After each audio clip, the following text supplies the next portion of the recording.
What it do, what it look like, what it should be. Hopefully, it's what it could be. This is the No Pyro Podcast, live and direct. Happy February. My name is Total Mac in the building. As always, my boy Swervely, a.k.a. 2Sub Swerve. Excuse me, I do that all the time. A.k.a. SVS Swerve, a.k.a. Swervy Atmos, a.k.a. Swollen Pal, F.K.A. Yoko Tuna, a.k.a. I'm gonna tweet my way through it. How you feeling, big dog? Listen, one day we gonna make it so you don't have to backtrack that AKA. You know what I'm saying? We're working hard towards that. So just keep it in the back pocket.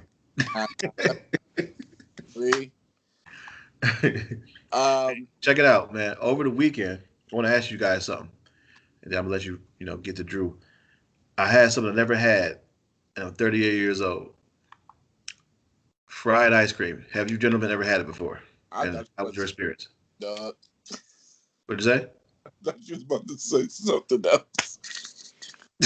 Listen, man. Do you want to just go ahead and bring Drew in? Because I see where you at. Let me go right ahead. Last but not least, my main man, No Chill Drew, a.k.a. EGB, a.k.a. Dollarita Drew, a.k.a. Young Rick Bogner, a.k.a.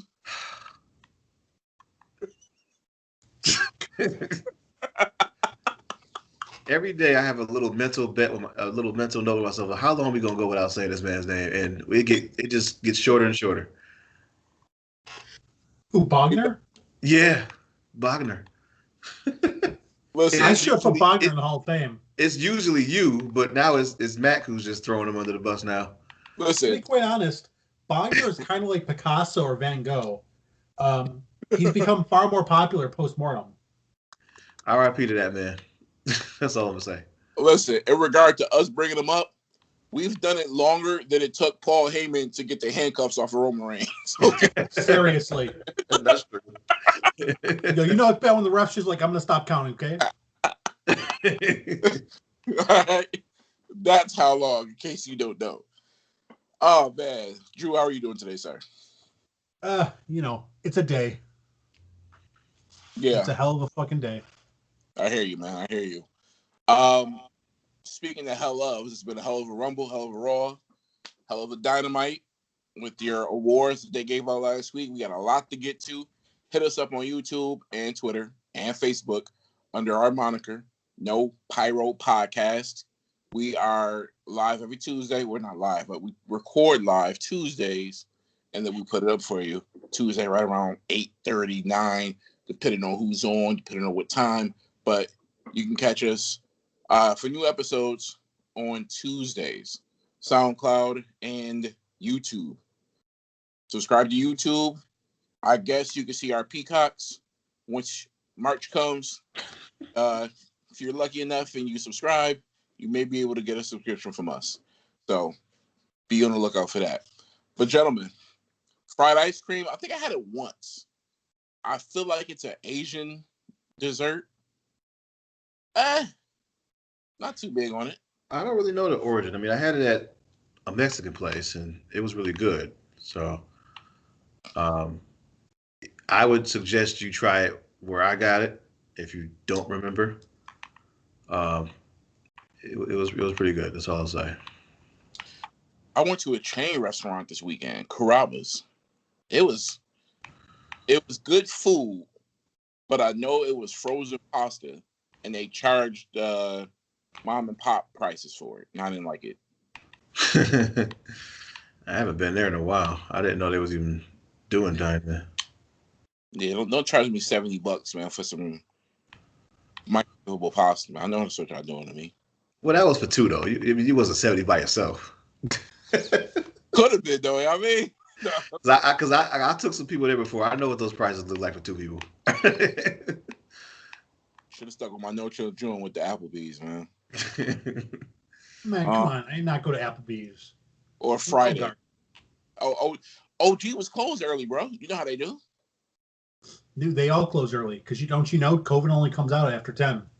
Yeah, but even when COVID wasn't a thing, they closed still at like 8 or 9. Yeah, they closed at 10. I went to Olive Garden. I also went to Red Lobster a couple weeks ago. Okay, Drew, that was for last show. Did I? Huh. No, I'm saying that was for last show. You're talking about what you did a couple weeks ago. We didn't had a pod since then, man. We didn't talk about it though. Oh man, well, we were eating at some fine chain dining while other people in the wrestling industry were eating crow. Normally we start with Dynamite, but gentlemen, did you want to start with the events over Sunday, the Royal Rumble? Yeah. All right, so it was the 34th annual Royal Rumble over the weekend on Sunday. And I'm going to kind of mesh and move around a little bit here, but I fast forwarded a little bit because I was late, and I know it was at the Thunderdome, but then all of a sudden I see Tampa Bay, the Rays Stadium. How the hell did they get the two together? And I thought it was live what they were doing with Kevin Owens and Reigns, unless I'm wrong. I think that this took place in Tampa Bay Stadium. So they brought the Thunderdome to the arena where they play baseball at. Yeah, they had to leave the place in Orlando because NBA season started. Okay. I just know I saw a tarp, and then I saw what looked like the stadium for the Rays, and I just went, what the hell is going on? Yep. Okay. Yeah, so they announced that a few months ago that they were going to be switching to the home of the Rays because of the fact that the Magic were going to need their arena back. So what the hell are they going to do come April? I mean, they're hoping that this shit's going to be over by then. Because baseball season's coming. No. I heard the Rays really need their fucking stadium. How good are they? Well, I heard a report. The Rays, the MLB is proposing that they move the season back another month, which would then be a start time of May, because you'd have spring training and all of that, and then the regular season would start in May instead of April. So, I don't know. I mean, Vince, you got enough money, man. You got that Peacock deal. Build something. I mean, realistically, if they wanted to, yeah, they could put money into, let's say, the Astrodome to at least make it workable. Yeah. You guys still with me? I'm with you. They might be thinking about that. Never know. Yeah, because I mean, right now it's abandoned, but you could put some money in. Speak to the city of Houston, be like, listen, can we put some money in to at least make this a feasible option and rent it out? Right. Good. Yeah, I mean, all you'd have to do is just, I mean, even let's say instead you want to go Georgia Dome. I don't know how strict Louisiana or Georgia are, but I mean, let's say Louisiana is not as strict as some states. You might go to the Superdome and just put it up there. Football doesn't start until October. You could Antonio, because they have, because there was a point where they were allowing the Raiders when, oh God, I forgot something happened in Oakland. It might have been like wildfires or something, but they couldn't play in their stadium, so they moved into San Antonio for whatever the hell it was. They have a stadium there in San Antonio that they can house them in too. So, time to take events. That's all we're saying. All right, so the Royal Rumble pre-show time. It started with the change of a championship. Asuka and Charlotte Flair lost to Nia Jax and Shayna Baszler. Swerve. Question, bro. Starting off hot. My ex got the pin over Charlotte. What the hell does that mean? Well, I thought that was interesting. But the thing that got me was, why the hell does Charlotte need all of this interference to get pinned? Because she's Charlotte. She's still a golden goose. But Nia Jax was a former champion. Look, I know she hurts people, and you need to build Shayna Baszler into something. They're trying hard too. They're trying hard. You think they're trying with Shayna? Is that I do. I do. I still don't see it. It's not working. Realistically, I feel like this match, having Nia Jax get the pin, was their way of segueing into the documentary afterwards, because she's in that same family. It's an easy way to be like, oh, hey, we're transitioning to this. Just had one on here. She got the pin. WWE loves to do shit like that. Is if after the match, they talked about what was going on after Rumble. They do. They do all. Fuck, they're promoting the next pay-per-view already. And this is pre-show. Not that it really matters a whole lot because they didn't have anything else before this, but I guess you could just say it was, part of the Rumble. But we rag on good superstars for losing in the pre-show. Mm-hmm. However they lost, that's what we do. And for the fact that it was Nia, granted, Lacey Evans interfered, but for the fact that it was Nia pinning Charlotte and you kept Asuka protected, who is outside the ring, fumbling with Shayna, says something. So that's the thing that they did right. I mean, Asuka should not have been pinned during this. That's the one thing there. I agree with Charlotte being the one taking the pin. It's just who pinned her. I think Shayna could have benefited from that. So the two takeaways I got from this are A, you don't want to pin Asuka because she has a singles title. If she gets pinned, it looks really bad for that belt. B, this continues the storyline between Lacey and Charlotte. If Asuka's getting pinned, it doesn't really continue that storyline. And I think that that's the main goal here. Now, why Shayna didn't get the pin, I don't think that really came into anyone's mind. I don't think anyone was sitting there going, well, who's going to take the pin? I think it was just, she's just going to get the pin. I think their main concern was continuing that storyline with Charlotte and what's her face. So Drew, so let me ask you, is it really a storyline when one person never gets a victory? It is in WWE. Because there's no fathomable reason or way that Charlotte will or should lose to Lacey Evans. Clean. Well, that's the thing. She's a heel. She doesn't get a clean win. It's really no issue. Charlotte's not even a 100% defined face in my eyes, but right. The question I want to ask here is it safe to say with this match and a match we'll talk about later that Charlotte is back to put people over? Or is this some I don't think that. Mini plot? I think that this is just, hey, her father's in Lacey's corner.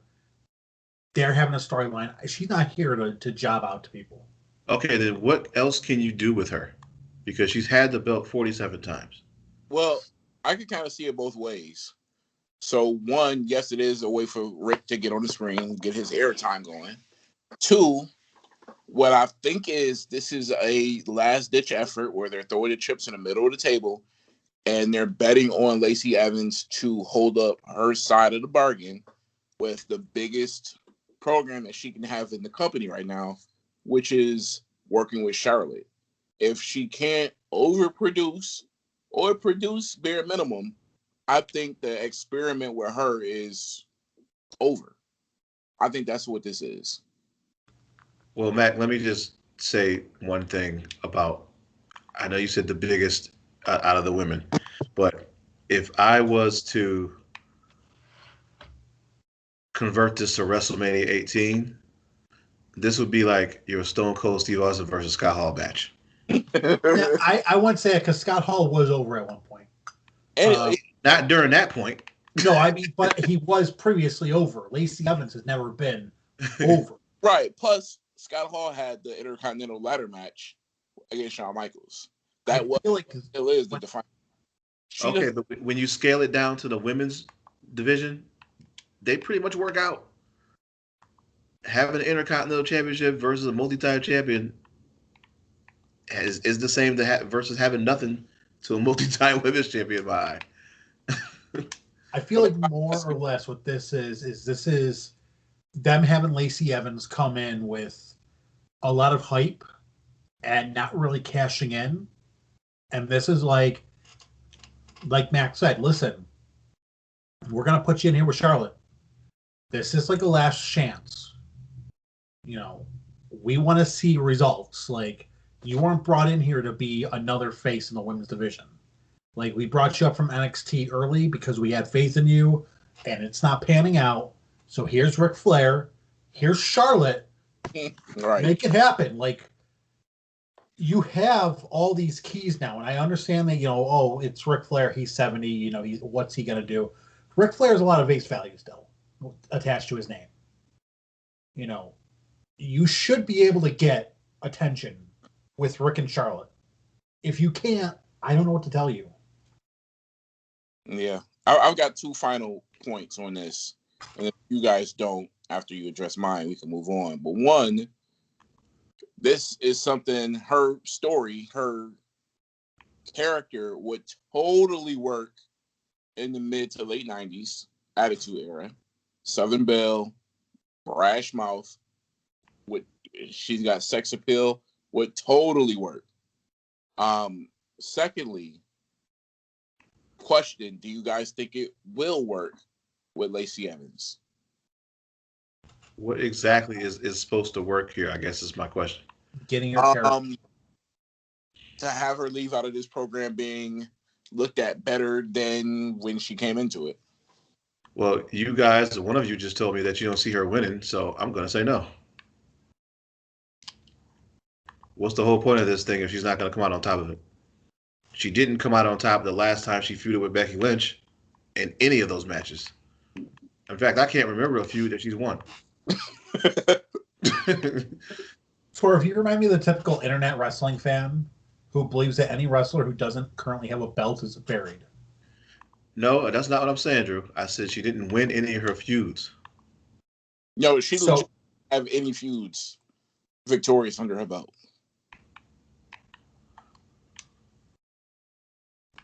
I don't think she does. I think they also tried to turn her face for like a month and a half. And that didn't work. That didn't work out. The biggest problem for her was most of her feuds, she was stuck with somebody else who wasn't getting the wins. Like with Seth Rollins and Becky Lynch, she was stuck with Baron Corbin, who was expected to lose. So she was kind of bogged down by that shit. Yeah. Are we saying she was held back by Baron Corbin? Am I hearing that right? I'm saying she was bogged down by the situation. But let's not forget, she still has all of her costume. Baron lost his crown. And his hair. They still call him King Corbin. He was the only royalty in that Royal Rumble. Oh man, don't lie. I thought when Bad Buddy came out, Booker T would be in there. I was like, oh, okay. Oh, I thought so too. I'm like, yo, he's fucking ready. Hey, yeah. Listen, that is leading to something. Don't fall asleep on that. Yeah, it's leading to a WrestleMania concert. Well, speaking of falling asleep, you didn't have much time to do that with this next match. The opening of the Royal Rumble was Drew McIntyre against Goldberg. Gentlemen, I got shook. I said, oh shit. They opened the pay-per-view with this match. You know what time it is. So 2 minutes and 32 seconds went by after the bell rung, and we all just breathed deeply. We all exhaled deeply because Drew McIntyre beat Goldberg and retained the WWE Championship. Man, am I shocked. Yeah, right? This seemed more like it should have maybe been a WrestleMania match based on how the interaction between Goldberg and Drew, how it ended with, taking me back to Raw when it was, Classics Night on Raw, where all of the yesteryear people came out and clapped it up for Drew. But then Goldberg said, hey, I'm not going to clap it up. I'm not going to bow down just yet. You got to prove it to me. So he did prove it. And then finally says, hey, kid, you're accepted in my eyes like Goldberg. You're probably like the 38th best world champion ever. Like, no one's looking for your Yeah, because I'm sure Drew was up at night like, damn, I wonder if I'm good enough for Goldberg. exactly. Like, dude, stop it. So, I mean, that was cool. No Miz cash in. I'm actually kind of okay with that. But Goldberg was just here for a check, it looks like. Hey, bro, we couldn't get you to Saudi, so let's go ahead and get you into Tampa. I am surprised, though, that they gave him an Iron Man match to start this off with. I mean, most Iron Man matches are an hour. This one was 2.5 minutes. But that was an Iron Man match for Goldberg. Listen, I'm kind of upset that Miz didn't try to cash in. I want this thing to be done with and be put If he tried to cash in, Goldberg would have exploded. He fucking was crawling up the ramp, dude. Yo, listen, Drew. He exerted all of his energy doing the jackhammer, bro. Are you surprised that you saw that? How fucking out of ring shape is Goldberg that he wrestled for 2.5 minutes and was crawling up the fucking stage? Oh, man. Listen, we should have known something was wrong when they looped his theme song about 3 times and went to a commercial, I think. That's never happened. Jim Ross wrestled a match once and wasn't that fucking blown up. And then he came out with, I guess you could say, new attire. Brock Lesnar attire, yeah. A little bit. I mean, I don't know what that is, but gym shorts. Why that is, I should say. He wore gym shorts to a fucking championship match. Dude had a championship match at 7 and a pickup b-ball game at 8. Well, he didn't make that b-ball game. No, he's not. He wasn't doing he wasn't doing the Roy Jones regimen. No, he wasn't. No. Little dirt about this match. Vince, according to Cage Side Seats and Fightful Select, said that he was adamant about Goldberg using the jackhammer. Goldberg also was not gung-ho in order to do so because he was scared his opponent wouldn't be able to hold up his bargain because Goldberg wasn't strong enough. It was in 1996 again. And he wasn't jacked like he was back in the day. You can tell these things because since he returned after that initial Brock Lesnar run, he's been going for pins after spears. I'm like, dude, what are you doing? You acting like the 2K games. Right. Like, stop this. That's not how it goes. That's when I got shook, though, because I was like, oh, shit, a jackhammer. Yo, he might win. But then the landing kind of didn't stick.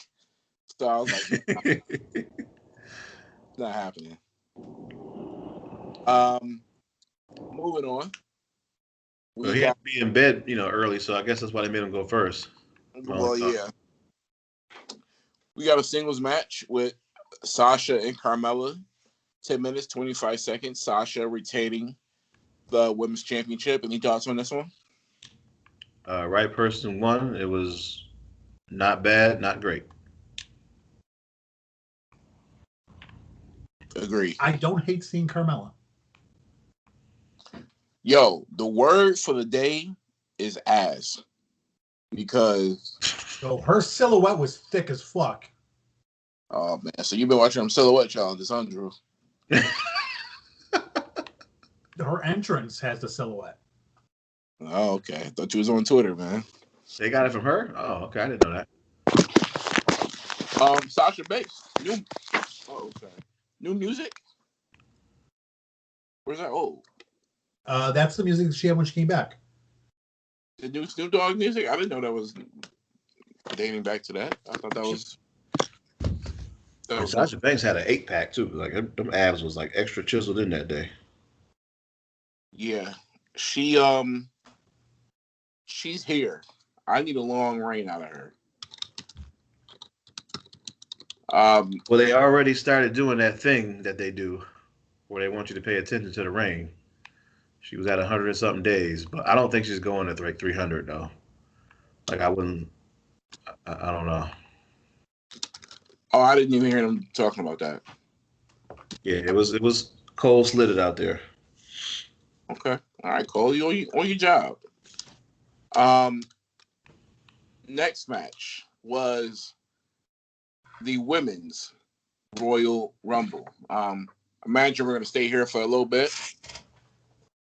The winner is the woman who donned the superhero / comic book attire. That was the theme when Royal Rumble opened up. That woman happened to be Bianca Belair. All three of us were wrong in regard to our prediction. How surprised are you guys that? Wait, who did I had Bianca? Yeah, Swerve said Bianca. You did? Yeah. Oh, okay. My bad. Well, me and Drew were wrong. I said Bliss. She was even in the shit. Who? I said Alexa Bliss. Alexa Bliss was in this match. Were you watching the same Royal Rumble? It was very short, but she was there. Oh, okay.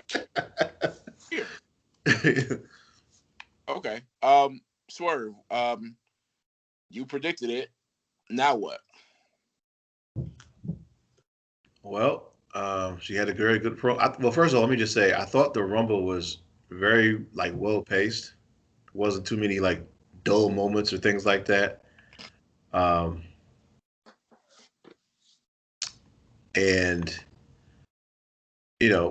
whether it would have been Bianca or Rhea, I felt it would have been the right person winning. The only reason I would give an edge toward Bianca is because no one really saw Rhea on Raw or SmackDown. So, but I like the ending of that, how they had Charlotte in there, where you was thinking oh God, they're gonna do it, and then they did the right thing. So it was a good Royal Rumble. I like the spot with her and Naomi.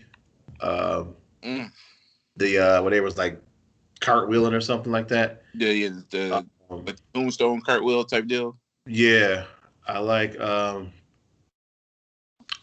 so the part you probably missed because you said you didn't see her. Bliss got in there and in her whatever childish gimmick, and then she was getting ready to transform, and Rhea was like, "Nah, we not having that today, Chief," and just tossed her over the ring. Okay, I just none of that. It was very quick. Yeah, those women, they look good in that ring. And I don't want to say shocked, but I don't want to rack my brain, so I will use it, that Rhea Ripley did not win the Royal Rumble. I thought it was her to avenge the loss to Charlotte. I thought it was for her plans to, quote unquote, take over to get back on track. And that didn't happen. So Bianca got the Vic. I thought it was a good Royal Rumble too. I liked it a lot. It was, like you said, it was well paced. Nothing felt rushed. You didn't get any bullish spots from people, which I thought was cool. Well, what do you mean, Drew? They made sure to give Naomi her fucking I didn't get eliminated spot. Well, come on, that's your one. We give you one every year. We know it's gonna be that. So aside from that, I'm saying, what I will say, not to be negative Nathan here, but Victoria, yo,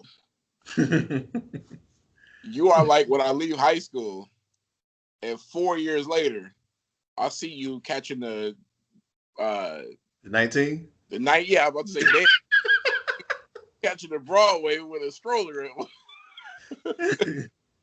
Jesus, what happened? She didn't look terrible. I didn't know who Jillian was. I don't remember her, but Jillian Hall was the one who had that growth on her face that the Boogeyman ate.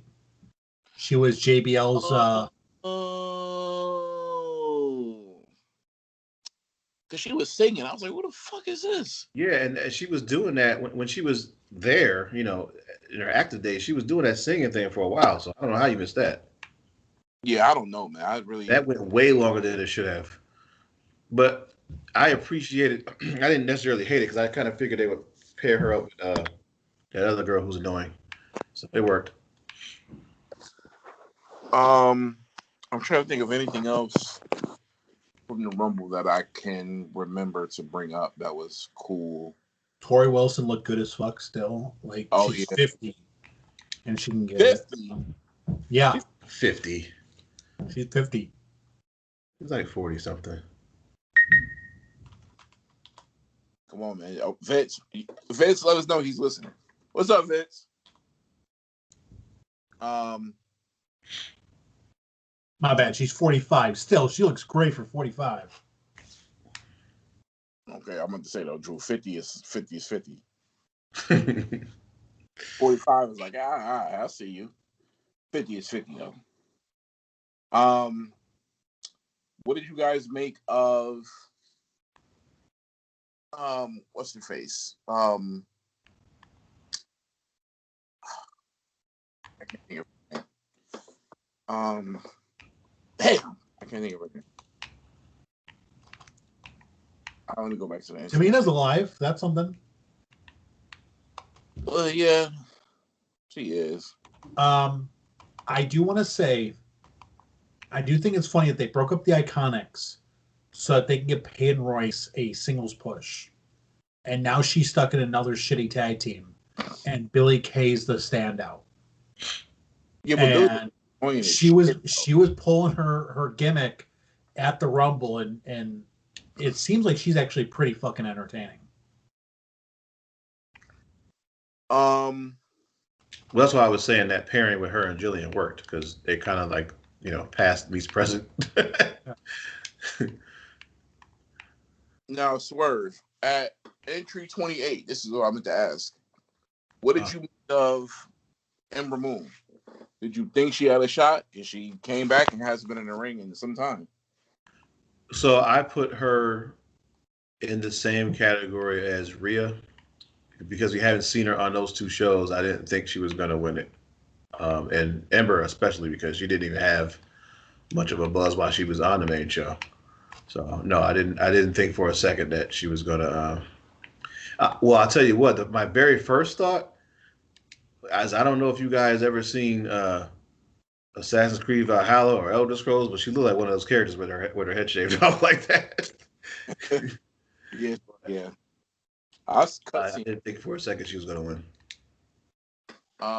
Yeah. So, I mean, not too many surprises in this, I guess, besides the fact that we had a return superstar in Rhea. Couple faces that we remember with Jillian. I guess I don't, but Victoria was there, and also Tori Wilson, and we had Bianca Belair winning. So before we move on to the next match, who is she facing? I'm gonna go ahead and say she's gonna face Sasha. There's 2 pay-per-views before WrestleMania, right?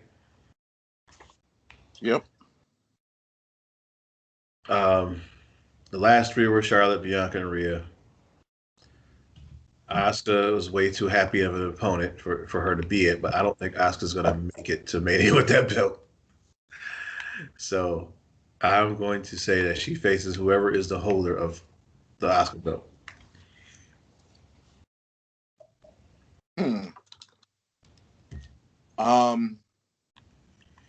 Not that it's happened before, but could she lose her access to compete at Mania for the belt?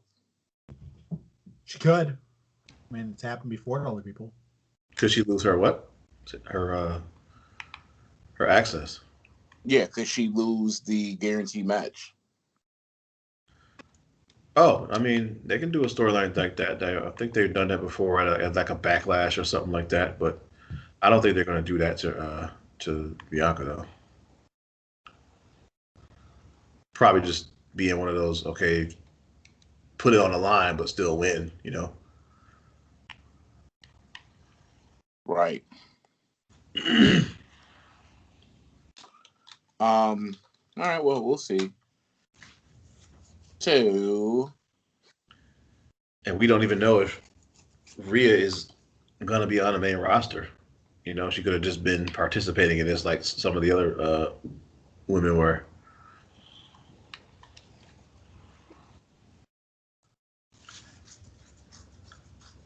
So she does have a history with Charlotte, kind of. So, All right. Well, I would probably say, just to close it out, that was probably the best women's Rumble. It didn't have a whole lot of fluff in it. No. Yeah, no. Only issue that I do take is that both Rumbles had a winner in the top 5 in the first 5 entrants.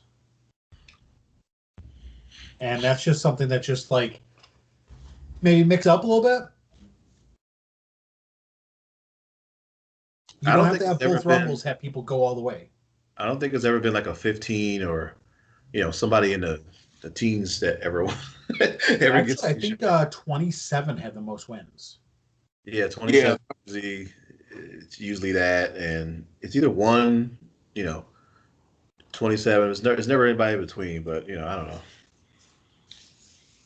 As long as they get there, I'm more concerned with them getting the person right. I don't care what number they entered in.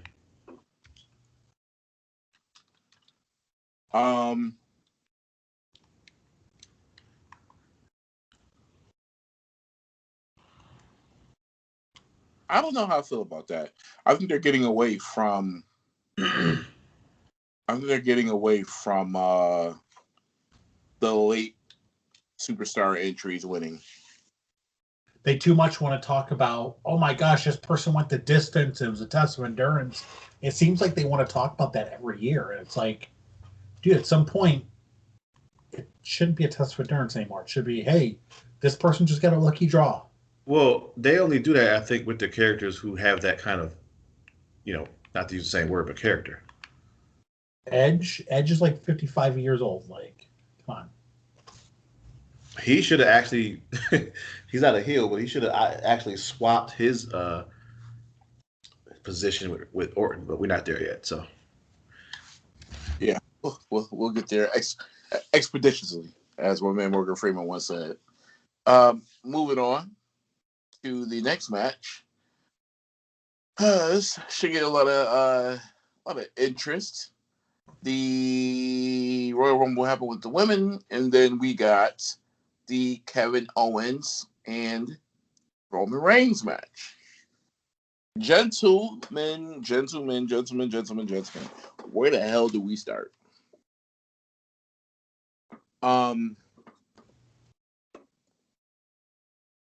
This is the obligatory pay-per-view match where we have to make Kevin Owens just not give up. He's like the Jim Valvano of the wrestling industry. Never give up. We'll put you in any kind of match. Just don't give up. And it took 24 minutes and 54 seconds for Roman Reigns to defeat Kevin Owens. Is this the last of Kevin? I'll say it's the last of Kevin and Roman. You guys know on paper I hate this, right? I did not like this, didn't care about it. But watching it, I will say I was thoroughly entertained. Yeah, I can wholeheartedly agree with that. He puts on a good match. Now, we're going to need a lot of magic tricks, but it's a good match. Mm-hmm. I like that dive that he took. What was it off of again? I'm trying to recall. The lift. Yeah, I like that. I was like, I didn't think he was going to do that. And it sounded like, terrible in a good way. So, I mean, they sucker you in every time because, there was probably like a 3-second period where I said to myself, oh crap, he's going to win. But then my senses took over and said, come on, dog. No. But for what it's worth, he did put on a good match. He'll probably get some kind of BS program for the next couple months with nothing meaningful at Mania.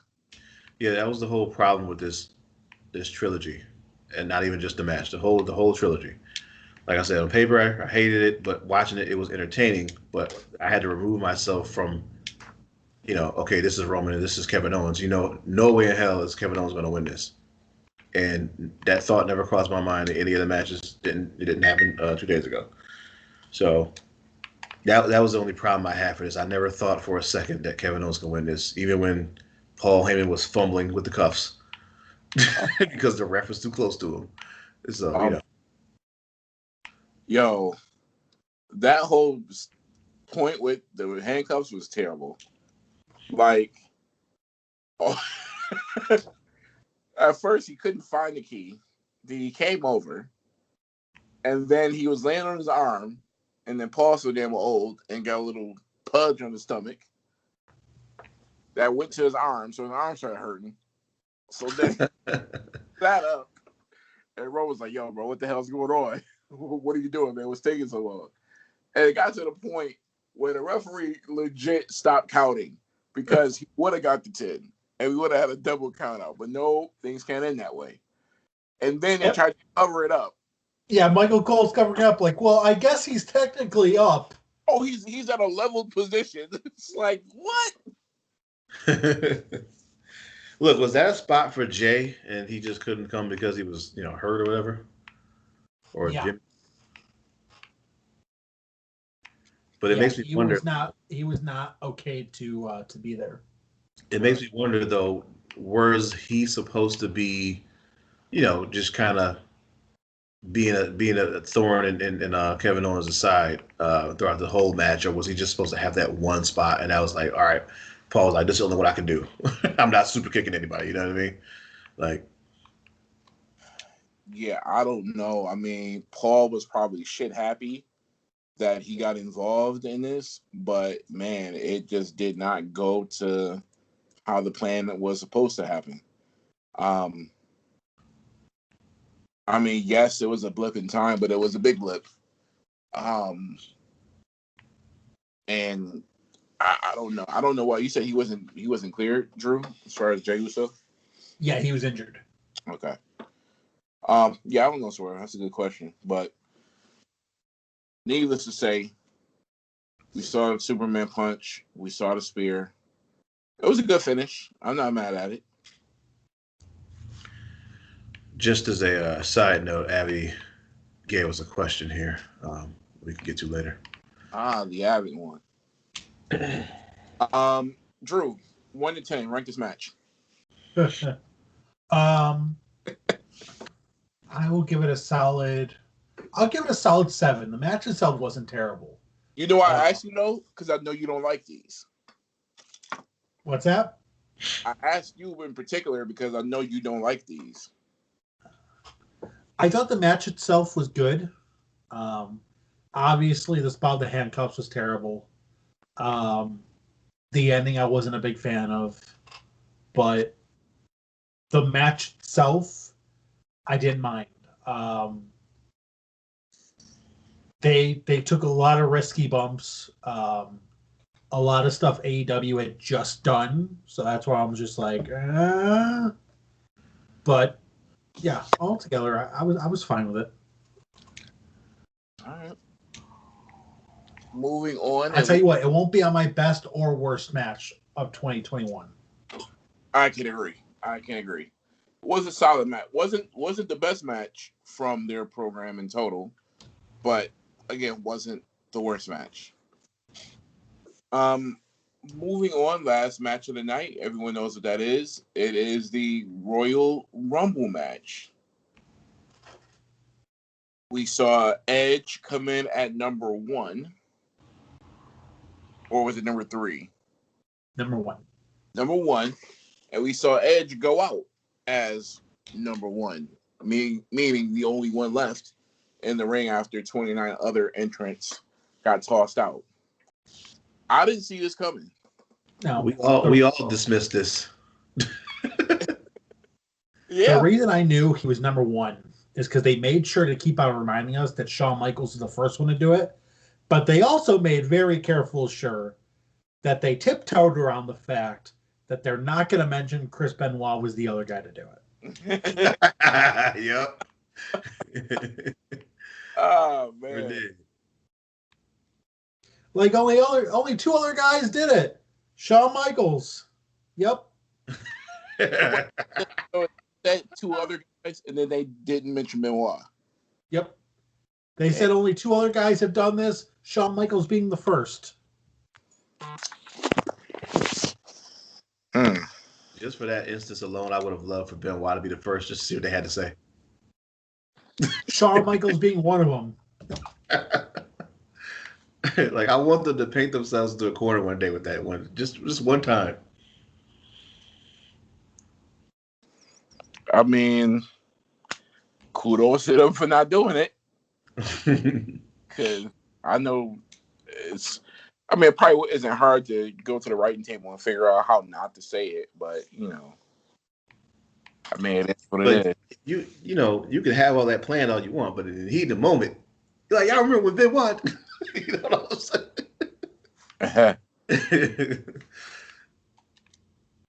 saying? Couple surprise entrances. Let's not hold court any longer. Let's go ahead and talk about Carlito, aka Jackson Hewitt. Man, that man came in with the Michelob Light 8-pack, and I thought he had plastic taped to his fucking torso to make it look like that. No, that was just his heavy ass spray tanner. I like them apples. Focusing on one area of his body. I'm like, yo, top look a little ashy, bro. What did you guys make of Carlito's way coming up? I think it was very telling that the commentators made sure to point out how in shape he was. Because there's nothing worse than when they bring back a quote-unquote legend, and you could tell they haven't worked out since the last time they were in WWE. And, look at Victoria. But, sorry, Victoria, but come on. But then you get Carlito, who looks fucking shredded. A lot of people backstage are talking about Carlito's probably going to be sticking around like MVP did. Which I wouldn't be mad at. Well, I mean, we kind of already know that. We'll get to it, right? Well, he's only on a one-time deal from Rumble and Raw, which, by the way, he got paid real good for those two. Hey, man, desperate times call for desperate measures. But from the people they bring back, like Kurt Angle, in comparison, dude, he looks really good. For not wrestling in WWE for, 14 years? Right. He looks great. I think he's a lot younger than Kurt still, though. Carlito's 41. Yeah, I think that's a lot younger than Kurt, ain't it? Let me see. And he probably used way less drugs than Kurt and painkillers. Not necessarily, because that was Carlito's biggest problem when he was in WWE, was he was abusing drugs. Okay, so yeah, he's 11 years younger than Kurt. Yeah, but how often do you see it where a guy comes back and 11 years younger, 12 years older, who gives a shit? They don't look that great. Carlito look great. He looked better than he was when he was first here. I'm more surprised that he ain't even balding. Like, is that a wig? Yeah, man. Hey, kudos to him. I'll tell you, I mean, if he looked like that when he was doing his first run, he'd probably be a world champ. I'm not going to go that far. There's plenty of buff dudes that didn't go anywhere. They had that dude in the Elimination Chamber matches. They were pushing him. They were short on people. They had Chris Masters in it, too. Stop. Yeah, that means that they're short on people. They're short on people to be champ, too. They weren't going to be it, dog. They were just being filler. You're telling me that they would have bypassed an opportunity to appeal to the Puerto Rican audience by having him the champion. Hey, wasn't Triple H still around? They had 2 belts. He would have had them both before they had one. Carlito was never going to win. I'm sorry. He was never going to win. Like I know we had Jinder Mahal and everything, but we gotta stop that. Did Carlito even get an IC championship push? Yeah, he did. I think he made, you can say made his name off John Cena when he debuted. He debuted and beat John Cena for the U.S. title. Yeah.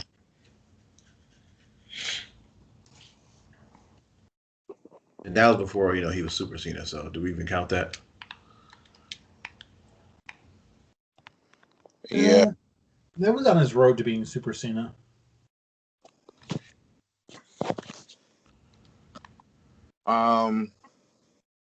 But still, a good debut, nevertheless. Another superstar who came back who may not be done is Christian. He looked in great shape too. He did. Like better than the last time he came back. Unless maybe he just didn't, show it. But I was surprised off that one. I said, oh, he's in good shape.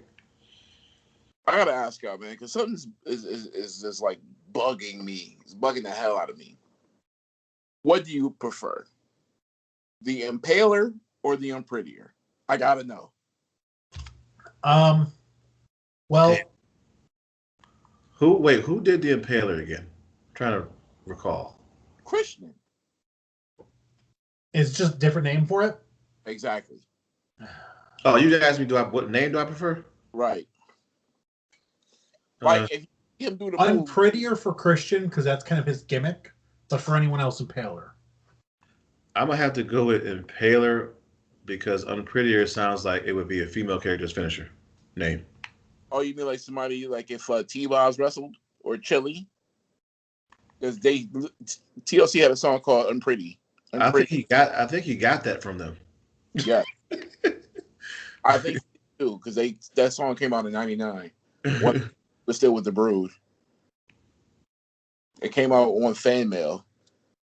A song called Unpretty. Yeah. I hate that name.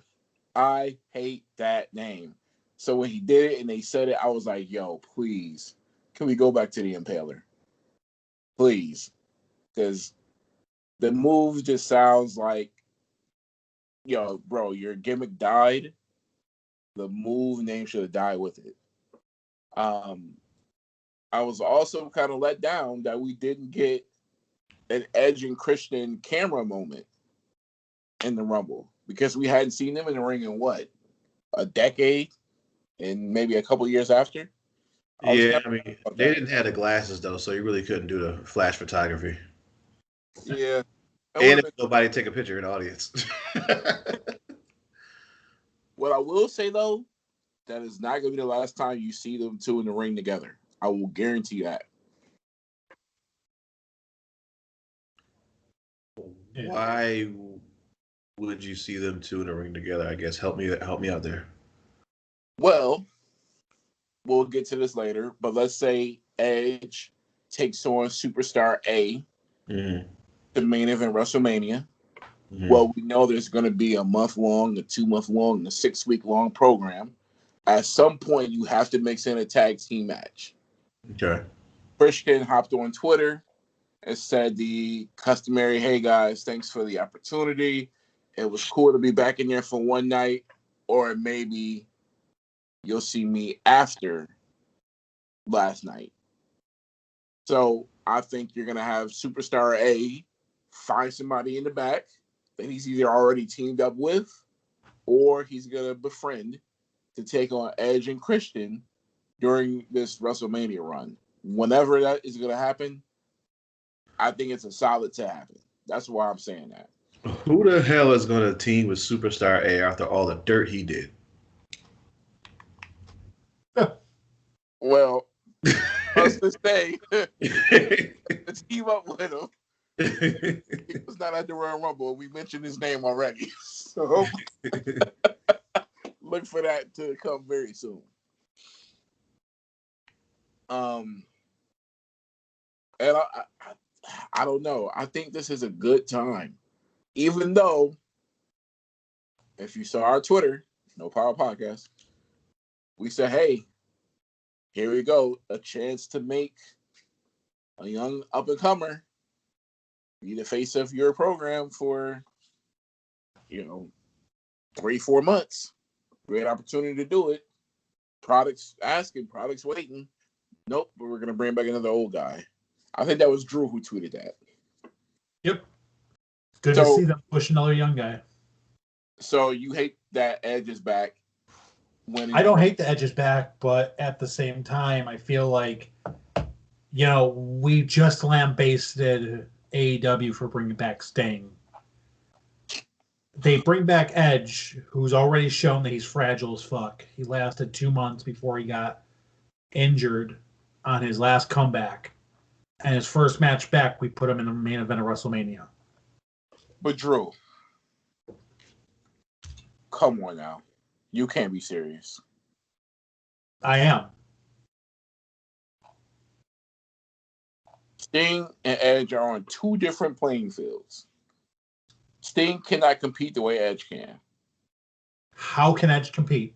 Sting cannot last an hour in the ring. Sorry. Can Edge? He did. Yeah, he lasted an hour in the Royal Rumble, dude. And an hour in the Royal Rumble is just an hour of, rest holds in the corner. Like, come on. What do you want it to be? Bulldogs and STFs? What I'm saying is we have to acknowledge the fact that Edge is not the same wrestler now that he was 10 years ago. He's not. And we don't know how his body's going to hold up. We don't know if he's going to make it to WrestleMania. We can say all those things, but let me clarify my beef with anyone older coming back. It's not necessarily if you are, coming back to take a belt and then disappear. But if you do come back and you show that you can be an active participant on the roster, I'll say for at least 6 months. So if you're showing up on Raw or SmackDown, whatever your brand is, and you're at the pay-per-views, then I don't have a problem with it. Now, if Edge is going to win this Royal Rumble and then maybe show up the next night and then disappear until the next pay-per-view, then I got a problem with something like that. So you didn't have a problem when Brock came back, won, and stuck around? When Brock came back and stuck around, no, I don't have a problem with that. If he's there, but he wasn't really on like Raw. You know what I'm saying? He's not doing that. So that's where my beef is. You mean like every week? Hey, yeah. If you're an active member, I want to tune in on weekly to see you. Otherwise, I don't want you to just be there when you need a ratings boost. Oh, I got you. But what I think the WWE is doing, because we talked about this pre-Rumble on our last show, which was, well, who are they going to put up to fight Roman? We said Daniel Bryan. We said Shinsuke. Before it was The Rock. And I think what they're doing now is saying, okay, let's put our collective heads together and try to figure out what superstar can bring us the most bang for not only our buck, but for the fans' buck. Because the fans' buck is ultimately going to lead to our buck. And that was Edge. So, again, they're not interested in 4 or 5 month long stories anymore. It's all about the moment. And what bigger WrestleMania moment can you get with Edge main eventing taking on Superstar A? Well, who's carrying? I know we do what we do here every time Royal Rumble happens, but who's carrying that match? Edge or Roman? Let's just get it out there. Roman is. Let's not kid ourselves. You said Roman's carrying that match? Okay. Oh, 1,000%. But we can agree that Edge is the better wrestler, right? Is he? The word wrestler. Like, okay, the better in-ring performer. Right now? Right. You see, Drew? You see where I'm going with that? Like, I don't know. He's not. Edge is not the better wrestler when it comes to him and Roman right now. No. He's not when it comes to him and Roman right now? No. But Swerve thinks he is. Are you are you just basing it off of because he's been away? I'm basing it off the fact that he's wrestled, 2 matches in the last 15 years? Okay, all right. So fine.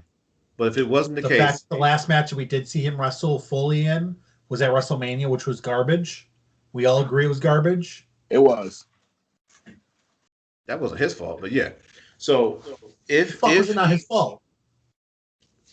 Because they wouldn't have done that if it was fans. But anyway, if Edge was in his prime, would you still think he was wasn't the better wrestler out of those two? But Swerve, if he was in his prime, if this was 15 years ago, yes, he would be. But he's not. Okay. That's like sitting there saying, "Oh, Edge is a better star than Sting all time." It's like, no, he's not. Sting was a bigger star than Edge. But right now, I agree, he should not be in a ring. Neither of them should be. Look, I'm not bringing Sting into this because all Sting is going to do is swing a bat. So let's leave him out for a second. What I'm trying to get at is I don't. This is the one match where I don't think it sounds good on paper or in reality. Well, here's what we have to remember. You go back to your earlier point. If was a fifth, we'd all be drunk. That's number one. Number two, wrestling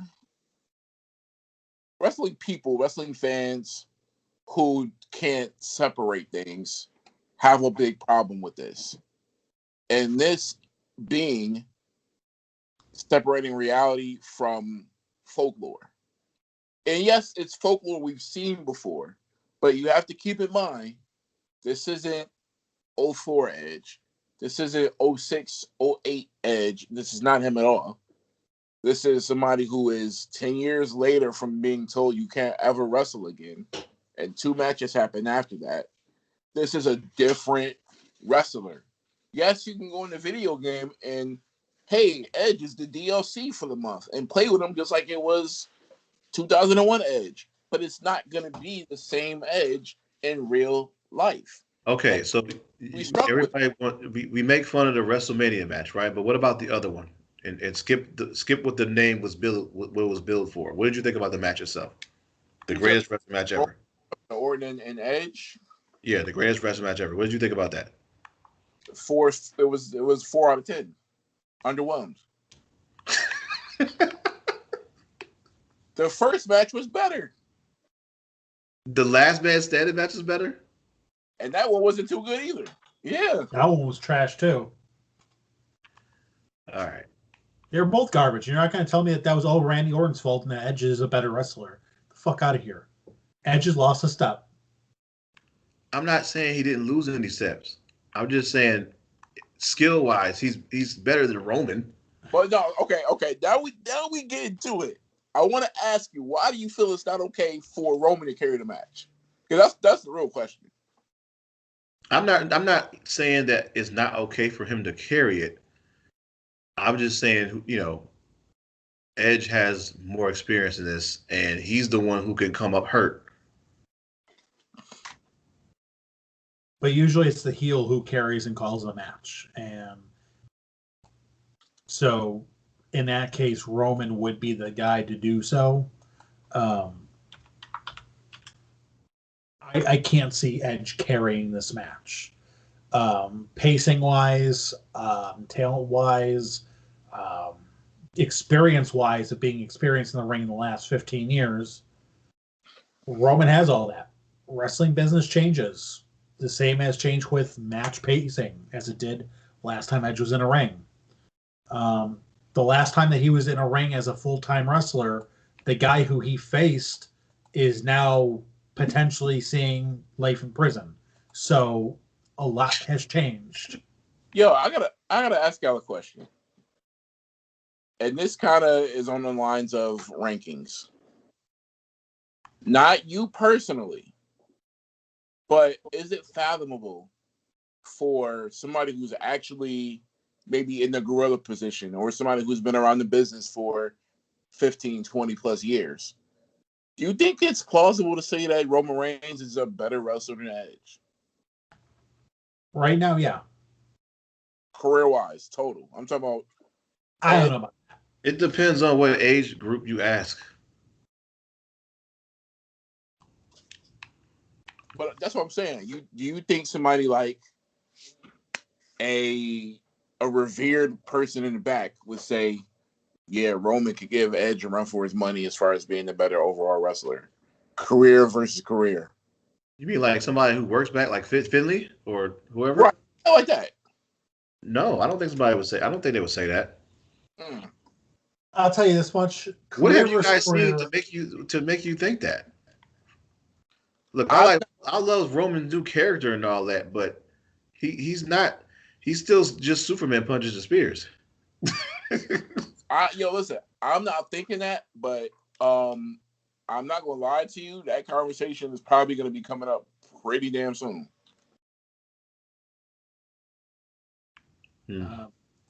Career versus career, Edge would be the better wrestler. Okay.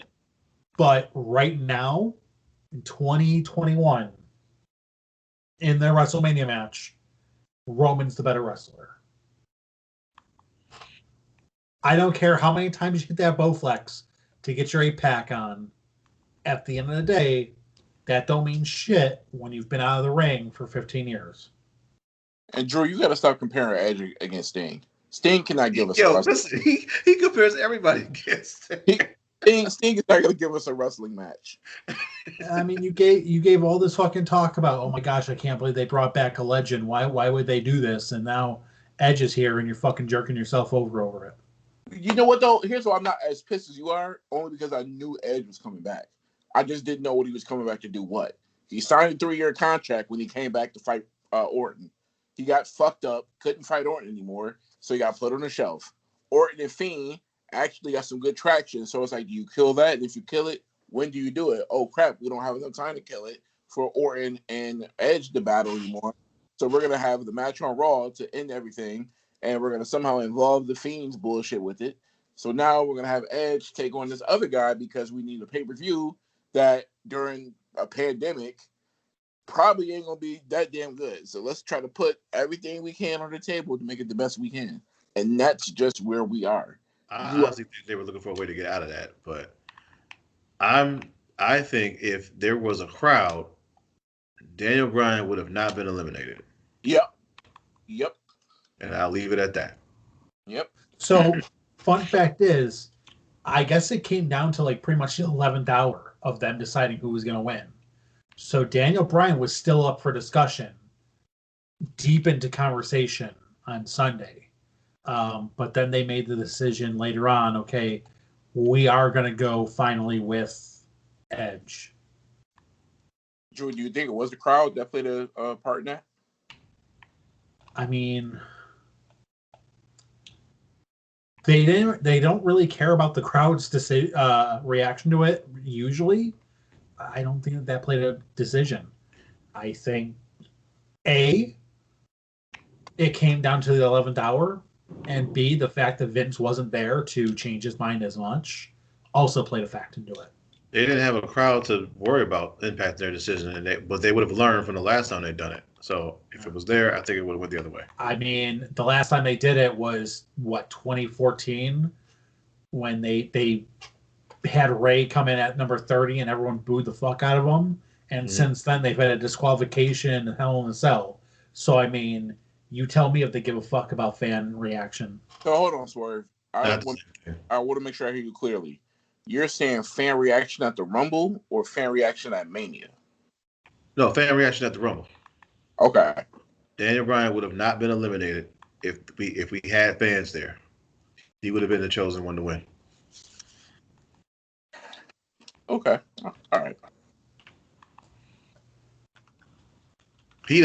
Out of the I'll say top 4 or 5 selection of people that we have that had any kind of storyline, he was the one who had, I guess you could say more stock in winning it. Edge just shows up a week before, was like, yeah, I'm in the Rumble. And we're just all supposed to buy it. True. Where do you put Seth Rollins' stock after his Rumble appearance?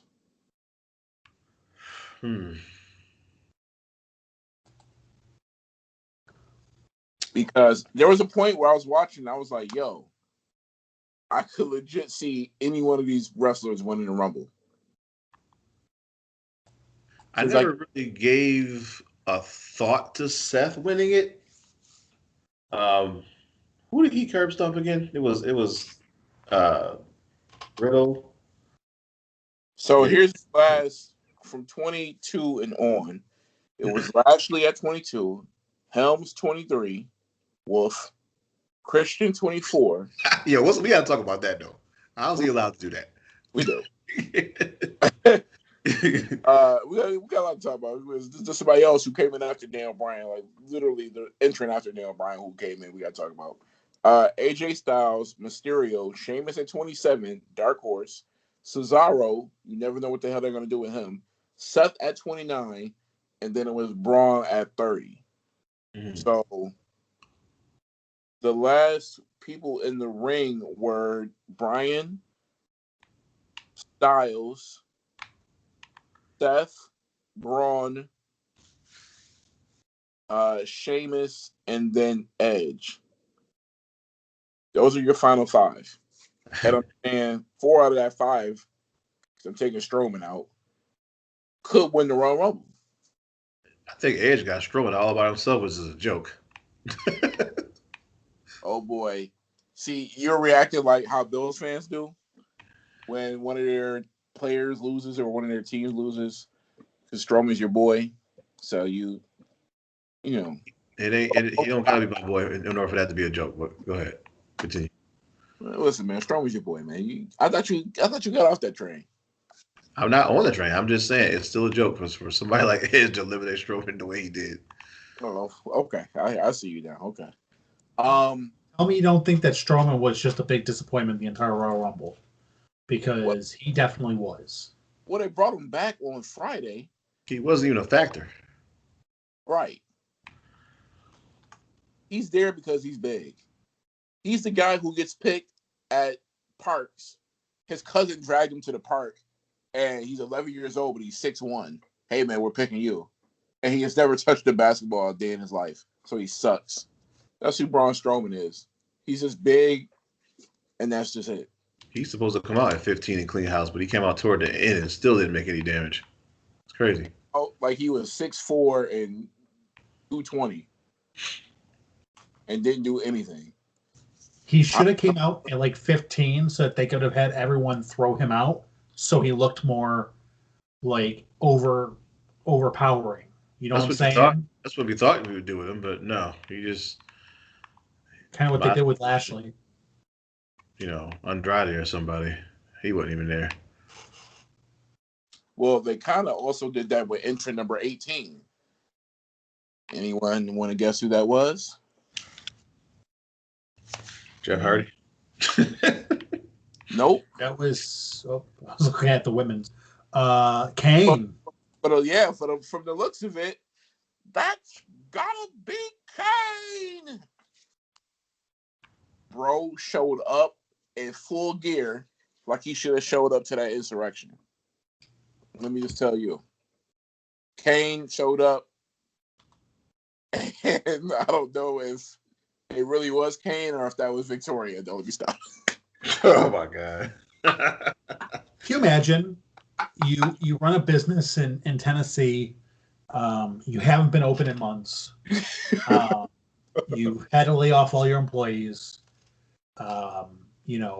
finances are tight, you don't know what you're going to do next, and you turn on the TV and your fucking mayor is in the Royal Rumble. I don't know. I think I would be pretty upset, but that's just me. Here's why they're not going to be upset, Drew. Small mind, small town mentality. Nothing else is going on in the town. What's open in the 11 o'clock news? Local mayor is on a WWE pay-per-view. Shit like that. Where down the road, 4 people just got fucking beheaded for doing a rolling stop. You got to, take that into account as well. Nothing's going on in Knoxville. So this is going to be headline news. So even in a bad spot, yes, what looks as shit to us with Kane coming back looks like gold to them. So I hear what you're saying, though.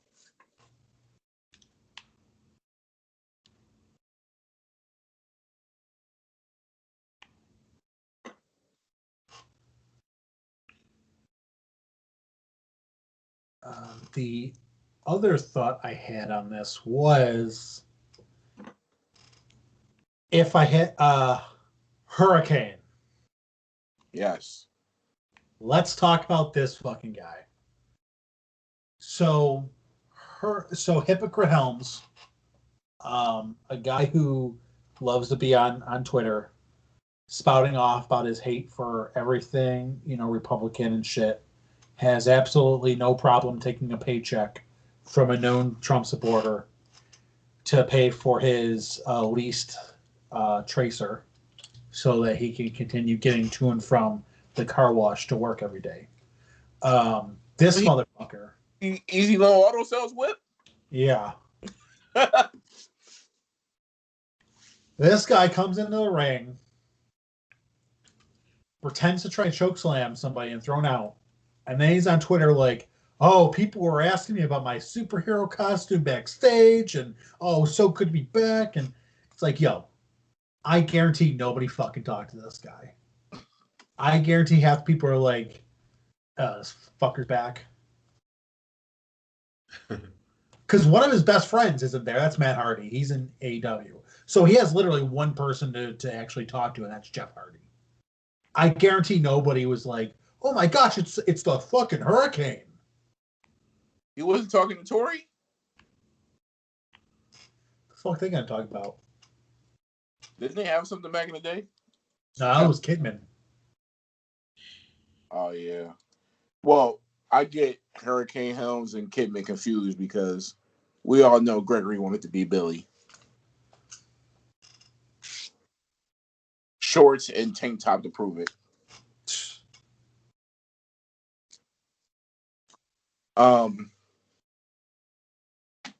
Guesstimate on how long Edge stays this time. I'm going to say 4 months.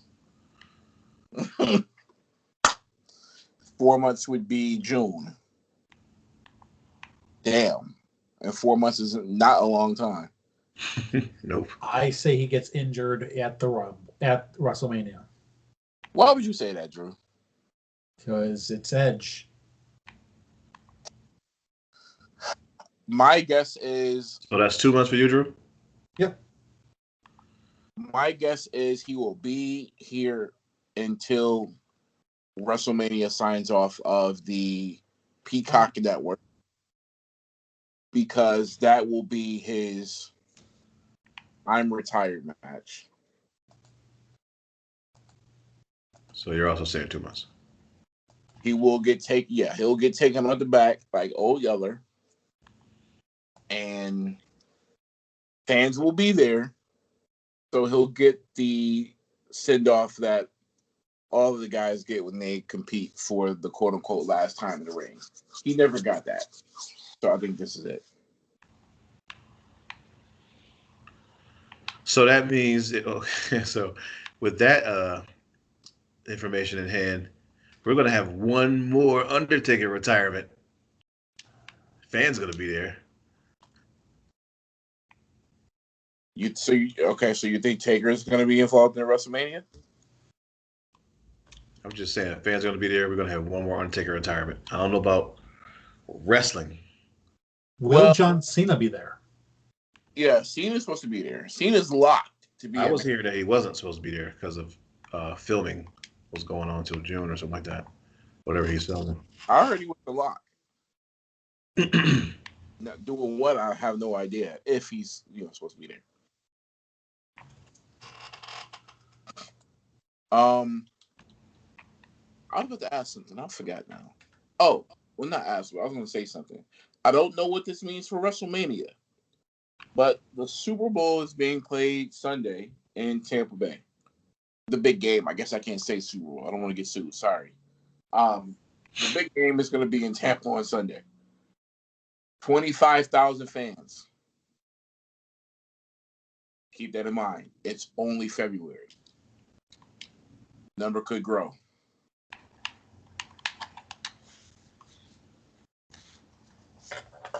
So Swerve, your Undertaker theory could be right.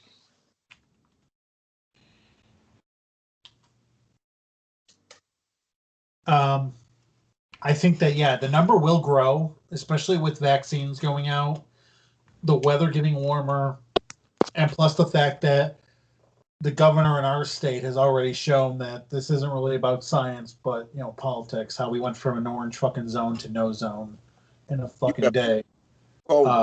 Bashing Cuomo, man. What's up, man? Yeah, he's a piece of shit. Oh, man. All right, well, let's not get into politics, Drew. It's Mike Awesome's the fat chick thriller. Andrew Cuomo is the nursing home killer. Oh my God.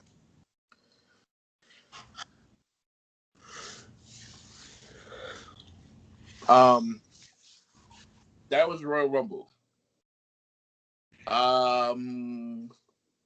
Letter grade. I'll start. I will give this one an A minus. 2 good Rumbles. Good heavyweight championship match with Kevin Owens and Roman. I didn't hate the Sasha match. You did right with the Goldberg match. A minus. Going B minus. I will go in between and go B. It was a solid pay-per-view. It wasn't spectacular, but it was solid.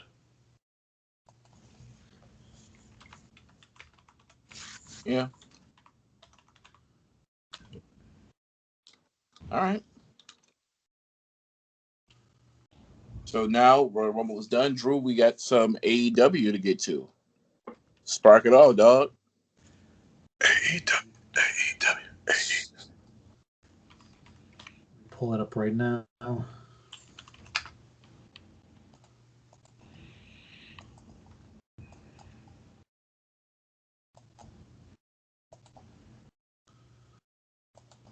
Okay. So, on this episode of Dynamite. Yep. Before we get to, I'm sorry. One last thing about the Royal Rumble. I'm so sorry. I forgot about this. What did you guys make of Dominic? He looks in better shape than the first time we saw him. That's for sure. He was in and out so fast, I forgot that he was there, dog. I joked with somebody. I was like, "Yo, he's gonna be in the Royal Rumble, and he's probably gonna look halfway decent." I was halfway right about that, but I'm saying at this point he's gonna get a WrestleMania match. If he would have had his, Maven moment, then perhaps I would have remembered, but he didn't. Yeah. Here's my question though: with the entrants that were in the Royal Rumble, what does this mean for the guys that were previously, looking like they're going to get pushed, but not? Like in particular, Buddy Murphy, Shorty G, Tucker, Gulak. Tucker's still employed. Yeah, Tucker. These guys who look like they were going to get a push, but were nowhere near the Royal Rumble. True. Yeah, I don't know what to make of that. This is one of those melancholy pay-per-views because, yes, some guys do come back that you haven't seen in a while, and it's good to see them. But at the cost that it's, being paid to leave out guys like we just mentioned, yeah, I don't know if it's worth it.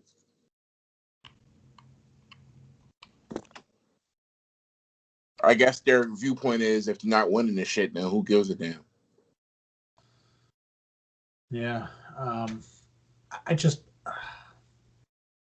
I feel like, with those guys, you look like you're going to push them a little bit. You'd think that they would have at least been in the Royal Rumble instead of some of the people that were. Like, I don't know. Did we need Hurricane in there? Maybe you could have thrown a Buddy Murphy in there since he had just been in a storyline with Seth Rollins. But that's just me. I'm just talking my ass at that point. I actually thought Seth would come back with a different gimmick. I didn't think he was going to come back with the Messiah stuff. But he seems to be renewing it. Either. Maybe the Rumble wasn't a good time to debut it. I don't know. And he still was a heel. Yeah, I guess we'll find out on, whatever show he's on. Yeah. Did you see the tease that they did on Twitter? No. Becky Lynch took a picture of the curtain backstage at the Royal Rumble, making a lot of people thinking she was going to be entering. Yeah. Obviously, she was there with Seth. But after the show, she went, "Oh, sorry, I think I got a lot of people in a frenzy. I was just showing everyone what a nice curtain this was." Oh, before we get off the Rumble, I just wanted to mention that the New Day gear is pretty sweet. Yes. Oh, yeah. Yes. Kudos to them. That was a nice way to honor a friend and a peer. I thought that was nice. Now, did you guys hear anything on the AEW podcast from John Huber's widow? No. So she talked a little bit about what happened with Luke Harper, Brody Lee, Luke Harper, John Huber, whatever you want to call him. So the official cause of death right now was idiopathic pulmonary fibrosis. Back in November, they were talking about a possible lung transplant because of how bad it was. And then once we got to December, he basically hit end of life type of stuff. His heart and liver started failing, and the lung transplant was off the table. And the reason I bring this up is because he passed away the day after Christmas, and she said that she had Chris Jericho and Big E as the two people she asked to break it to Brody Jr. because she didn't know how to.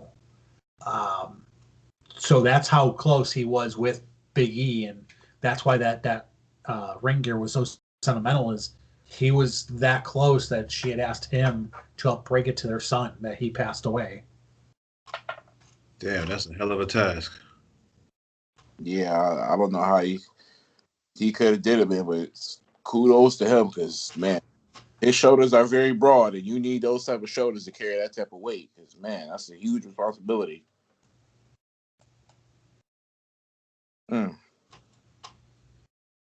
Well, let's go ahead and get to some AEW and brighten the mood. Well, we start off AEW with a continuation of a feud that they had going on. Lance Archer against Eddie Kingston. This one, Kingston got the win due to outside interference from Butcher and Blade. They are continuing this feud. It's looking like this is going to continue on to probably a 6-man tag at the next pay-per-view. Chris Jericho and MJF, since they are the quote-unquote official tag team of the Inner Circle, took on the Varsity Blondes.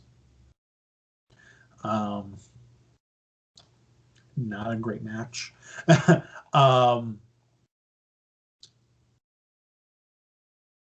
Cody Rhodes responds to a challenge laid out by Shaquille O'Neal. Apparently, Shaq laid out a challenge to him in the ring. Yes, I saw this it was on Thursday on Inside the NBA, and he called him out by name, and Ernie Johnson, the host of Inside the NBA, is like, "Yo, Shaq, what are you doing? You don't want to mess with Cody Rhodes." He's like, wrestling's in his family, so Ernie knows a little bit of something. But yes, I saw this live. So they laid down a challenge for a mixed tag match: Cody and Brandy versus Shaq and Jade Cargill. Arn Anderson rambled for way too long before Red Velvet got involved, and she laid down the gauntlet. Basically, she challenged Cargill and Shaq to the mixed tag match. So it would be Cody and Red Velvet taking on Shaq and Jade Cargill, seeing as how Brandy's currently out. This segment was a fucking mess. Arn Anderson rambled way too long. I'm sorry, I understand that people love Arn Anderson because of his wrestling ability back in the 80s. Dude should not be fucking working as a talking piece, especially for Cody. They just like a spine buster. That's really it. Yeah, and you know what? Everyone could do a spine buster. Have them sit in the back. Have them train people. Do that. But yeah, the match has to be better than fucking this. But now we get to something I'm really excited about. Hangman Page in action. And he is taking on. He went to Denny's. But he did not order the Grand Slam. He did not. He flipped over the page a couple pages further and says, I, sir, am ordering from the kiddie menu. Oh boy. I want light eggs, sunny side up. I want little slices of ham from the kiddie menu. And do you know what they call this meal? A frittata. They call this Dolph Jr. Because Hangman Page took on Ryan Nemeth, the younger brother of Dolph Ziggler. Whoa. Okay. Page, of course, got the win on this. It was an okay match. Obviously, it was worked as a squash, but, whatever. Yeah, so we move on to the next match. It's going to be interesting to see if he does get an opportunity further or if this is a one-shot deal for him. Well, how did he look in the... I mean, they had never worked before, so it was a little bit weird. He looked a lot like Dolph when he first showed up as Dolph with the short hair.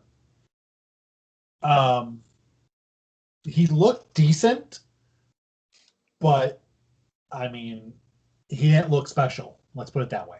He looked like he looked like Dolph Ziggler.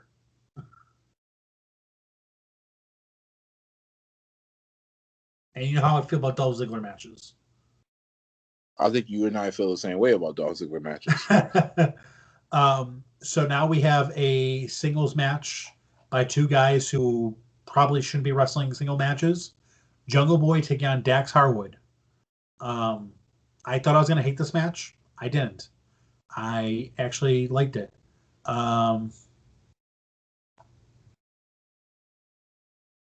Eventually, the heels got the upper hand on the baby faces. They were threatening to cut Jungle Boy's hair at one point before Marco Stunt made the fucking save. But so yeah, it's looking like this is going to continue on to the pay-per-view, possibly leading up to a hair versus hair match. I don't fucking know why, but yeah. Next up, Shayna's back. She's taking on Britt Baker. Britt gets the win. And last match of the night, and this is a match I'm excited to talk about as well. Dark Order and the Young Bucks. I'm sorry, Dark Order taking on the Young Bucks and the Good Brothers. The reason I'm excited to talk about this is because this was the most edited match AEW has ever put on.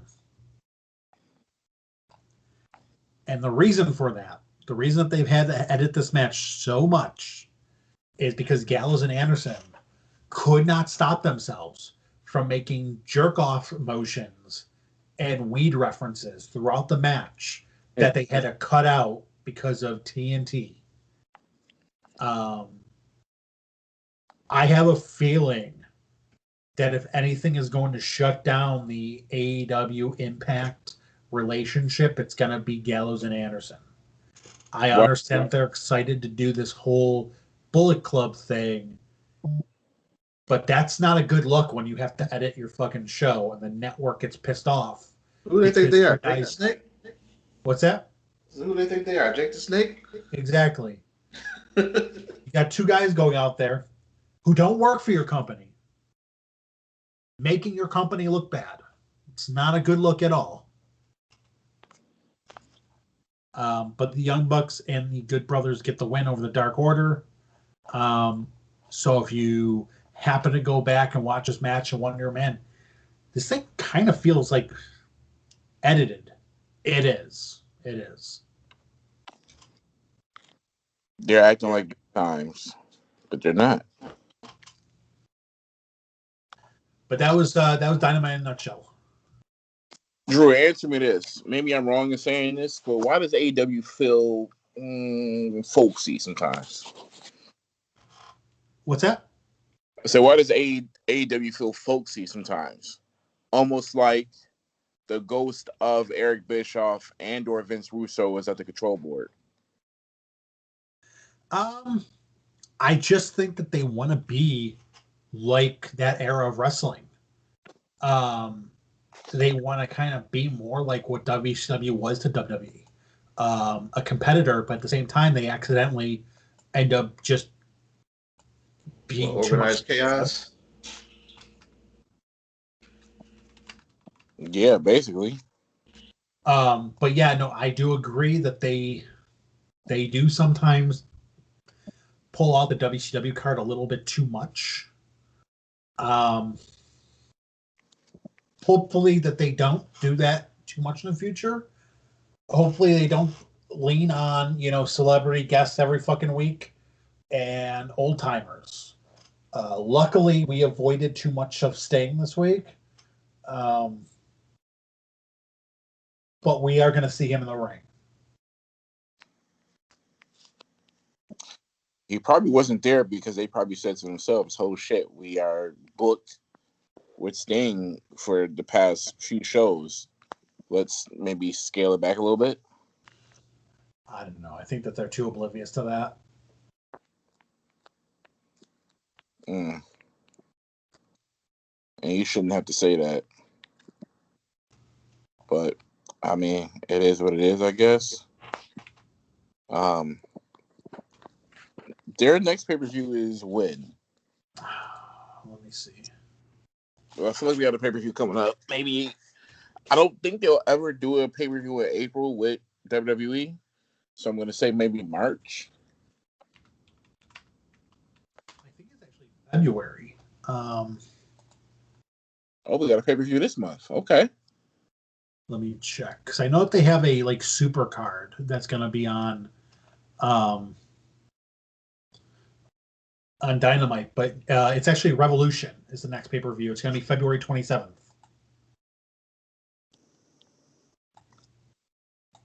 So, from a booking standpoint, it looks as though the Sting and Taz program is the headliner.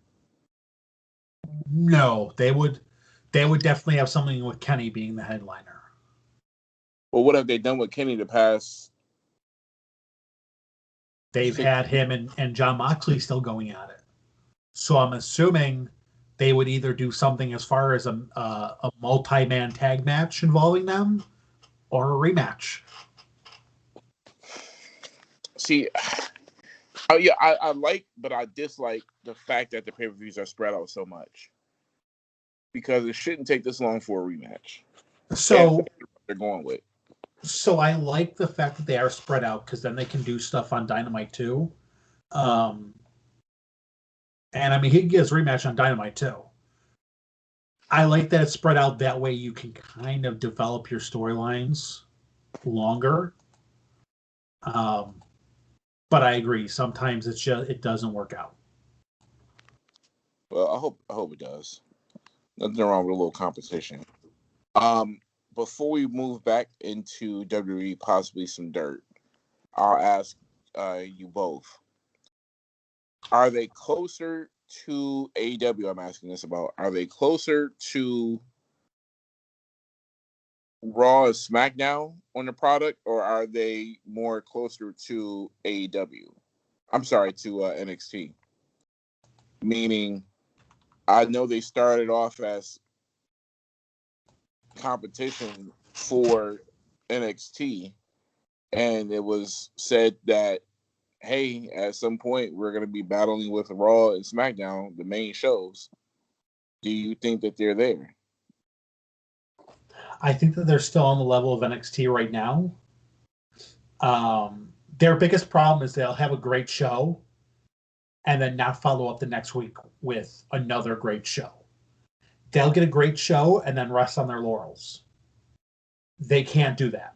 They have to follow up a great show with another great show. Yeah, I agree with Drew. They don't have enough consistency to be considered on the level of SmackDown or Raw.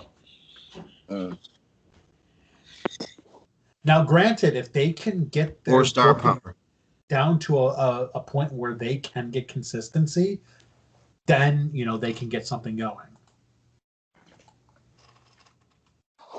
Okay. Well, I mean, I hope that they kind of think this, because I don't want them to be their own prisoners, their own gravediggers, by bringing back Sting and Taz and all these other people that, yeah, we care about maybe for one night.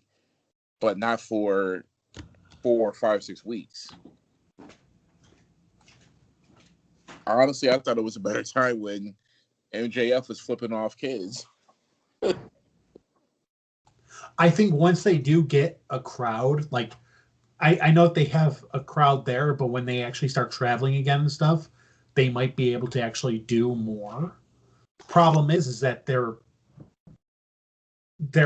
not able to they're not able to play to the different cities. They have to focus on just continuing, while also keeping in the back of their mind, well, when we do start traveling again, what's that status going to be? Right. Yeah. I hear you. Did you guys want to move on to some dirt? Sure.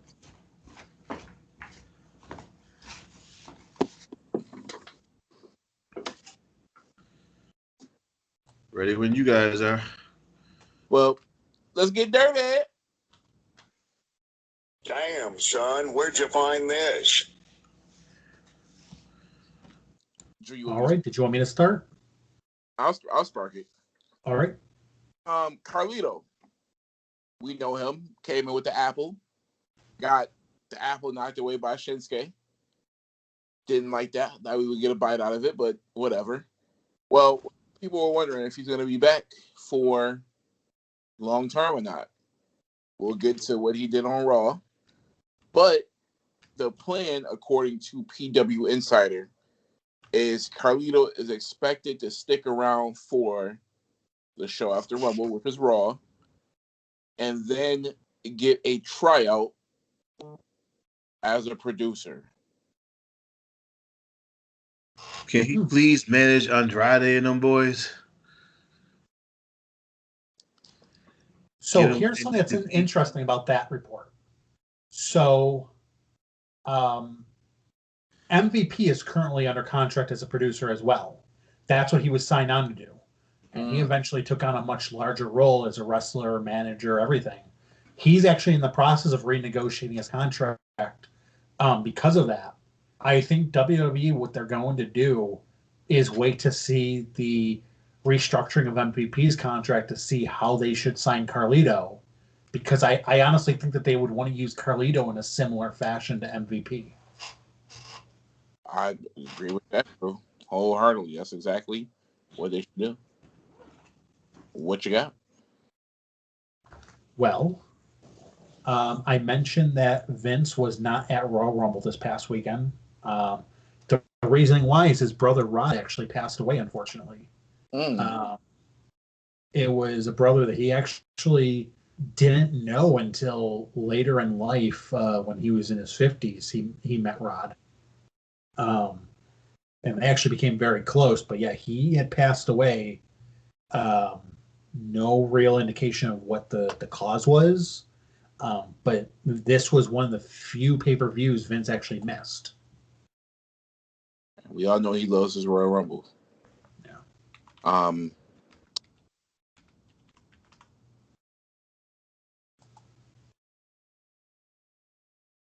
Speaking of Vince, let's stay there. We know about the Billy he just got from NBC for selling the rights to the WWE Network. Well, if you're one of the users, like I, who maybe it's not in front of your television set at 7 p.m., and you get on at about 7:20, 7:30, and you want to start it from the top, no longer going to be a thing under Peacock. Dave Meltzer said that the users won't be able to pause or rewind live WWE streams.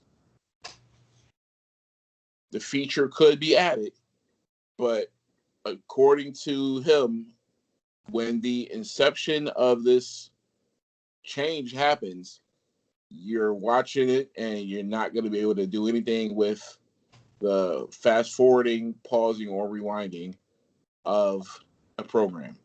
So it should be noted that report is based on what Peacock has currently for their live sports. Right. that could definitely change based on how WWE sets up their service on the net on Peacock. They may sit there and say, "Listen, we need rewind feature," so that could go into play. But yeah, that report is based on how it is right now. I'm just saying I'm pissed. Look, I pay for the network right now, like a fool. I pay for it. I spend $120 every year on the WWE network. Am I watching originals once a month? No. I'm probably watching 3 originals a year.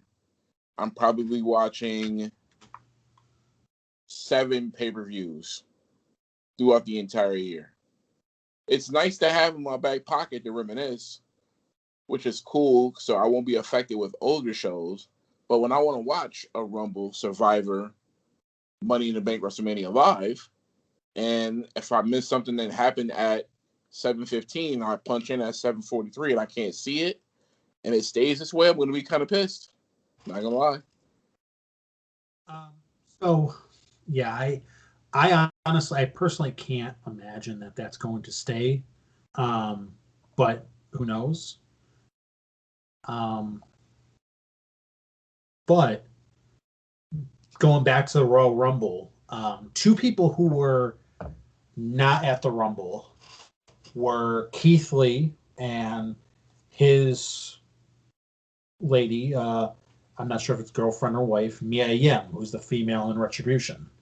The reason they were not in the Royal Rumble matches is COVID. So Keith Lee was apparently supposed to be in the Royal Rumble. I'm not sure what spot he was supposed to be in, but if I had to guess, I Probably would the say the Lashley. Hurricane spot. Yeah, I was gonna say it's the Lashley and Big E spot.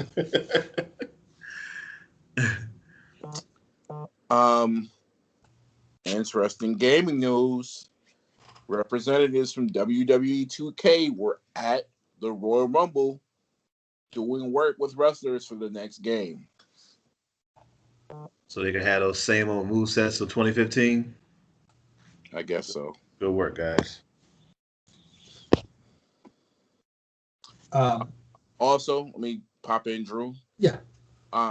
Christian, who was backstage at the show, wasn't the only one back there. Former WWE champion Jinder Mahal was there as well.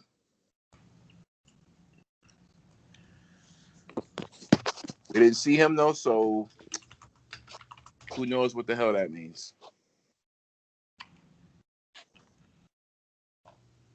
I'll tell you who was not backstage at the Royal Rumble is somebody who's no longer with the company, apparently.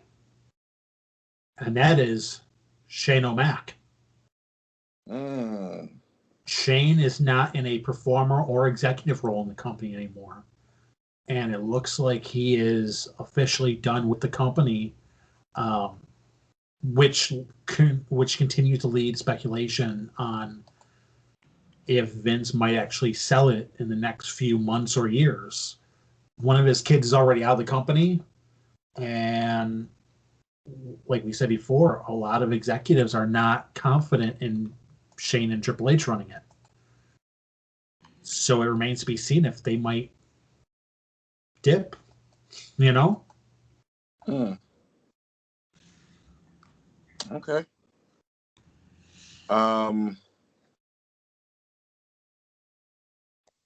According to the Observer, the Bianca Belair match is not 100% right now.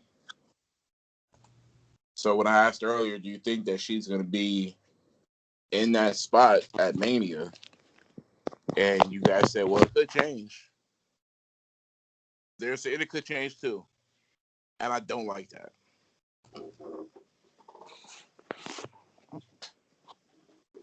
Well, a lot of things change, and that includes employment status. WWE recently, in the last couple days, quietly released one of their wrestlers. Any guesses on who?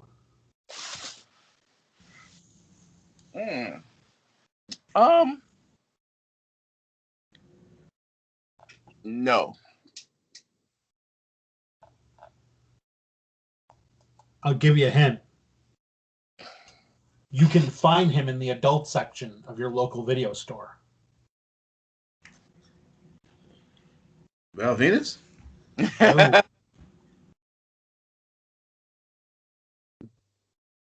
In the dude on dude section. Oh, what's his face? Lars Sullivan. Yeah. Quietly released from WWE.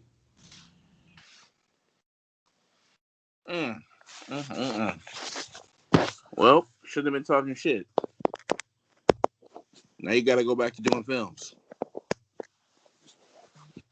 Enjoy that. Looks like he was his own worst enemy in a lot of ways. He was really solid in AEW.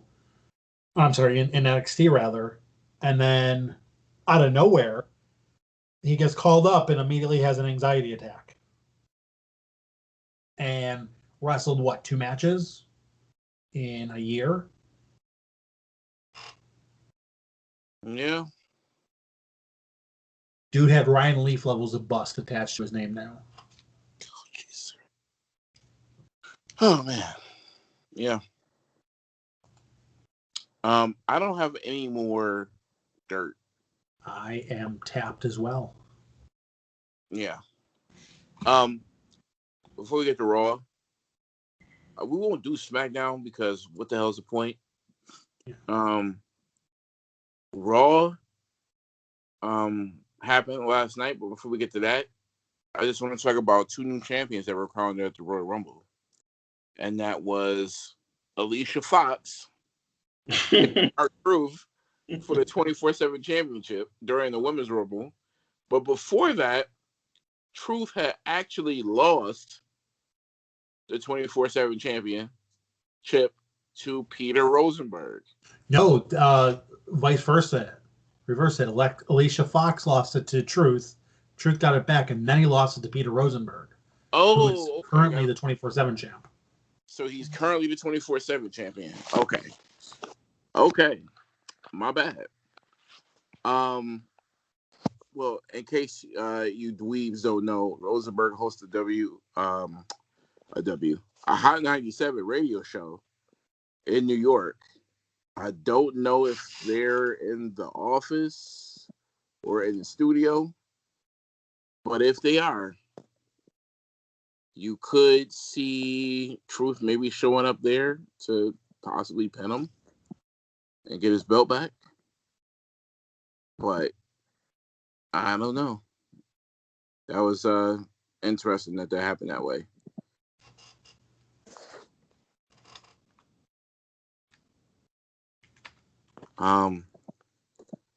You gentlemen ready to get to the Rumble? Ready to get to Raw. I am. All right, Swerve, did you watch? Yes, I did. Okay. So, I'm going to ask you off the top.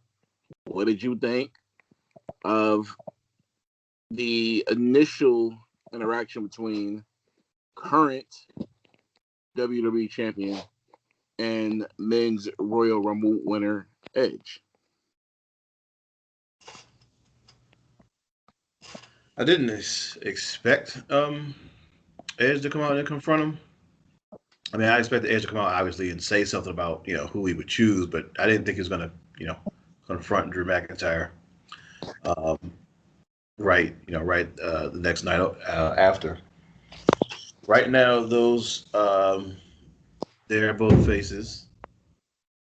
And they already proved that you don't have to have the heel face dynamic, but it just sounded this would be a better match than Edge versus Roman, but I don't think it's the one they're going to go with.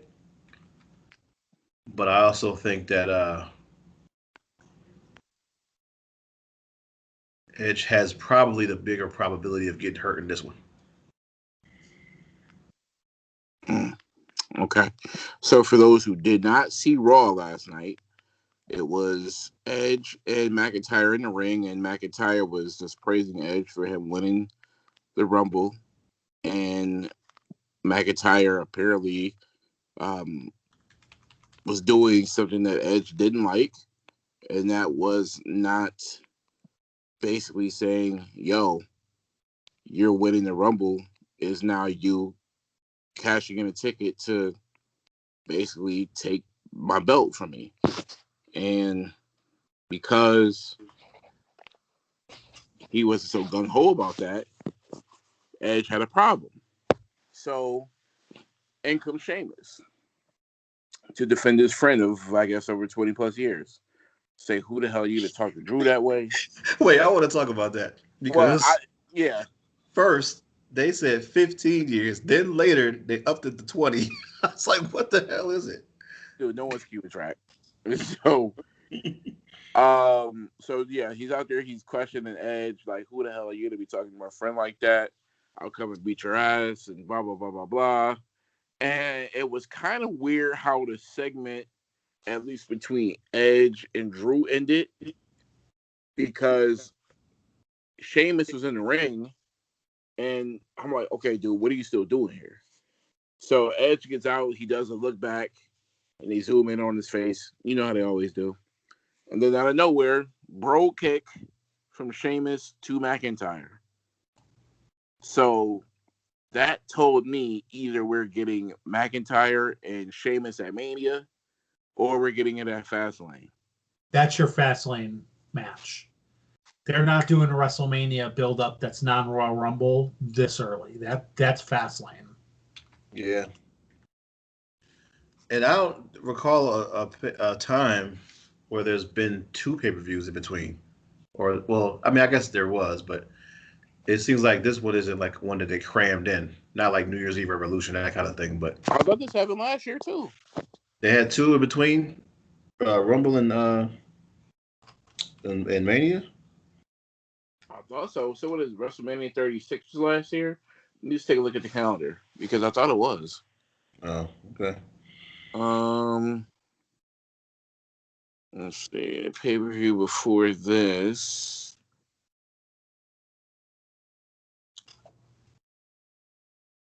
Hold on.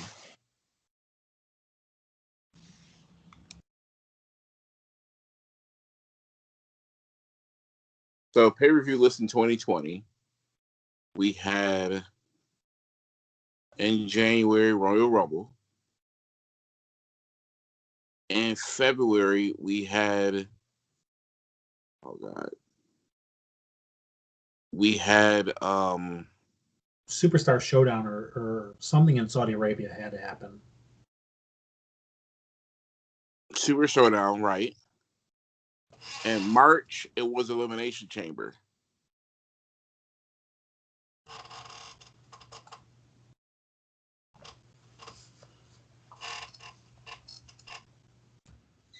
So 2021 we're getting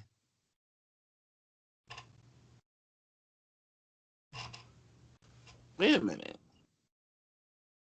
Let's back up a second. Okay, TakeOver is at the Performance Center. Okay, so we're getting Elimination Chamber on the 21st of February, and then we're getting Fastlane on March 21st. 2 weeks before Mania. 2.5 weeks. Cramming it in. Or all those performers who are on 2 weeks before won't really be at Mania in any major capacity.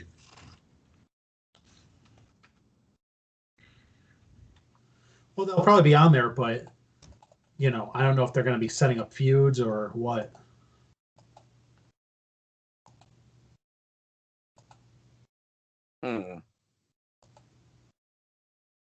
I don't know if WrestleMania 37 is going to be live.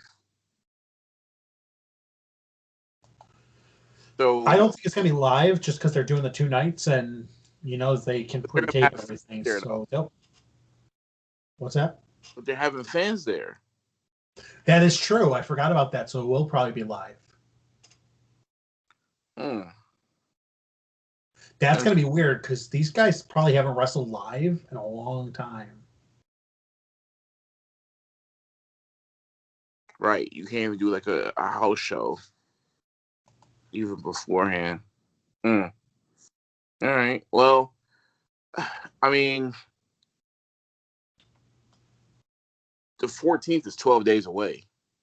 So you're putting together a bullshit card. Or the 21st, I'm sorry, is a couple weeks away. So I wonder if Sheamus will be maybe one of the competitors to be in the Elimination Chamber match that would establish who the number one contender is for maybe a Fastlane pay-per-view match. Possibly. All right, well, we'll see. I'm surprised that they don't do like an Elimination Chamber type thing for that, but You said you're surprised that they would? that they don't. I would have thought they would have put Elimination Chamber in there to do like winner goes to WrestleMania. Well, no. So the pay-per-view in a few weeks is Elimination Chamber. Oh, I thought it was Fastlane. Fastlane is in March. God damn. Yeah. Yeah, Fastlane is in March. Yeah, That's crazy. You went in and out, Swerve. I didn't hear you. sorry. So that's usually the February pay-per-view is Fastlane, I thought, but I guess they No. They've pushed it to March 21st. I don't know if that's an obligation because of Peacock, but that's going to be the first pay-per-view there. might not even see those joints. Right. Moving on. Matt Riddle, huge beef with the Hurt Business, running through them last week in a gauntlet match to even get to the Rumble. He got his shot on Raw, which I thought would have been a half-hour match with Lashley for the U.S. Championship. And I thought Lashley barely would have won, or I thought Riddle would have won the match. But dude, that did not happen. Lashley got in his ass very quick. I love what they're doing with the Hurt Business, but I thought this was gonna be a pay-per-view though. It had like a big fight feel beginning. I will say that. But Lashley treated Riddle like a rag doll. With the full Nelson at the end, oh my god. I'm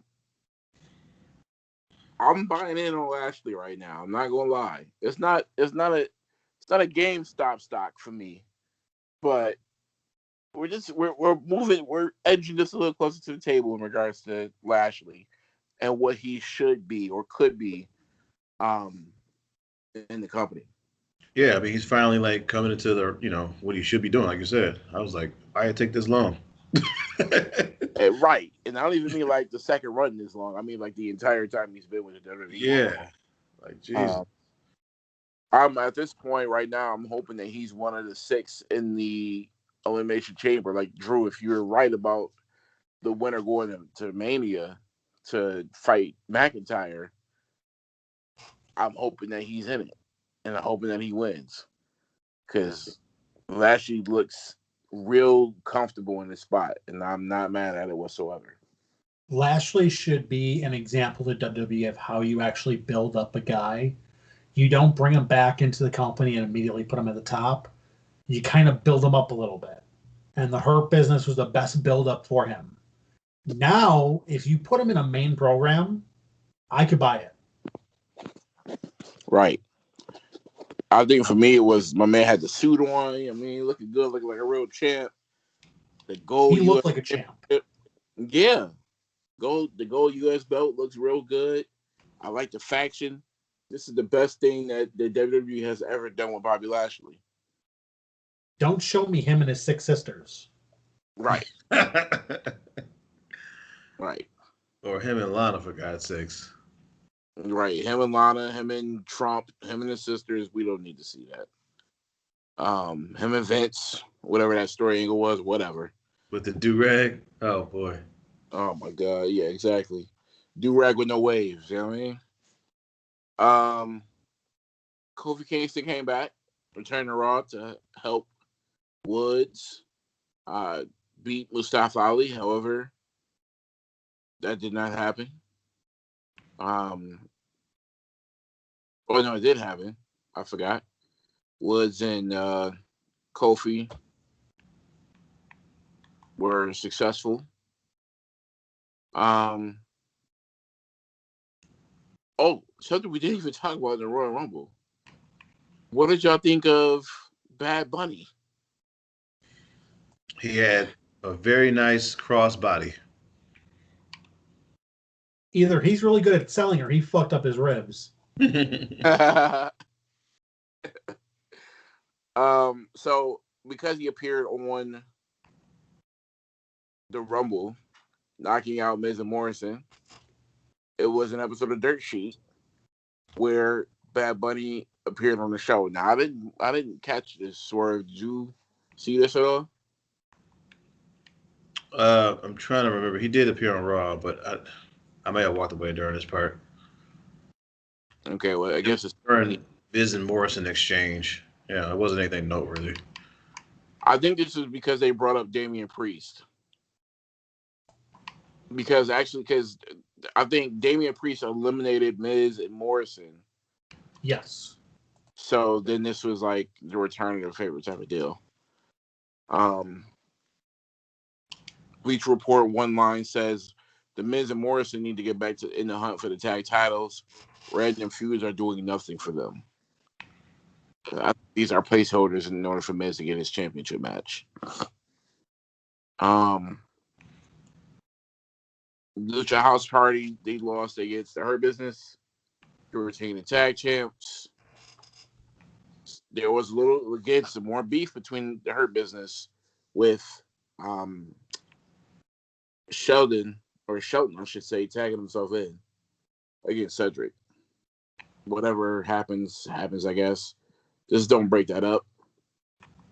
Number one tag team contenders match on the women's side. It was Nia and Shayna versus Charlotte and Asuka versus Lana and Naomi. And it was Lana and Naomi getting the victory. They are number one contenders. And then furthering along the feud with Lacey and Charlotte, Lacey came out and Ric Flair was there. And they distracted Charlotte, and Naomi and Lana got the vic. Please end this crap at Elimination Chamber because we don't need to see it. The Lana storyline?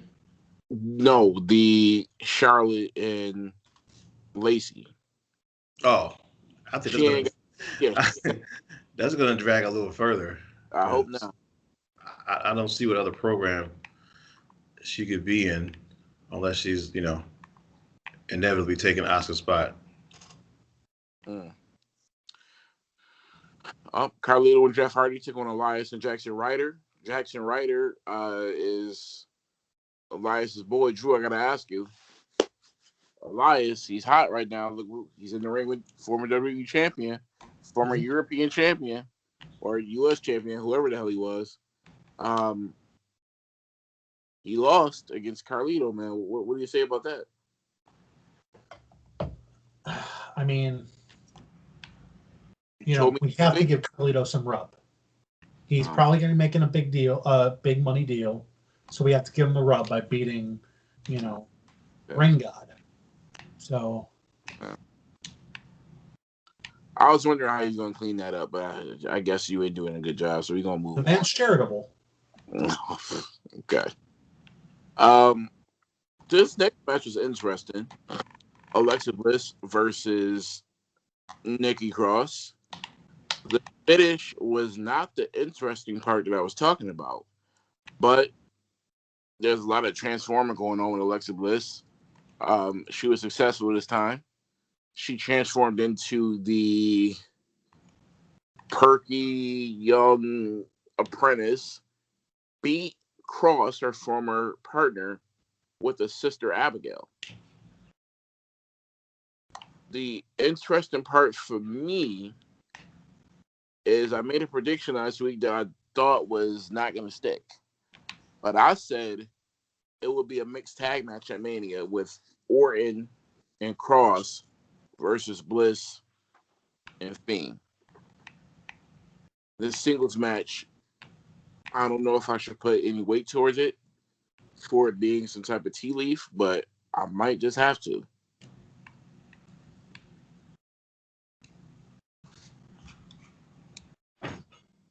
Possibly. I don't know. Good analysis, guys. Ending Raw was the man himself, Randy Orton, taking on Edge. This was this was, I think, a 30-minute match. This was pegged to be the last match between these two. This is another reason why I feel like Edge is no longer going to be wrestling after WrestleMania. Because why would you say that? Orton ended up getting like real good counters. He ended up almost getting Edge out early on. Orton got him into the steel steps. This is a full-length match.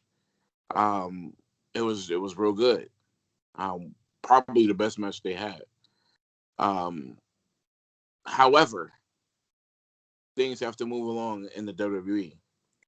Alexa Bliss showed up sitting on the top turnbuckle with what looked like black blood coming out of her mouth. Randy Orton clearly distracted. Edge Those are throat babies. Huh? Those are throat babies. Hey,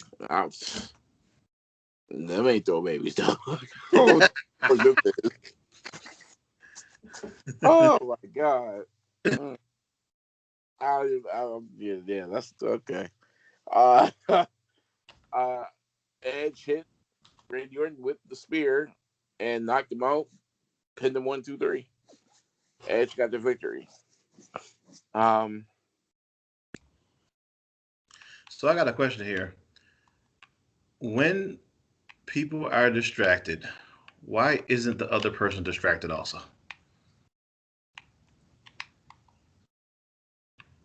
It's wrestling, man.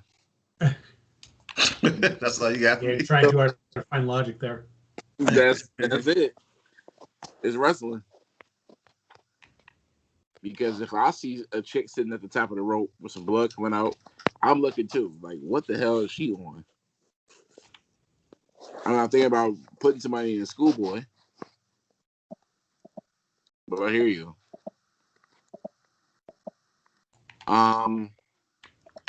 Any predictions on when, because it's not a matter of if anymore, but when Bray Wyatt is coming back?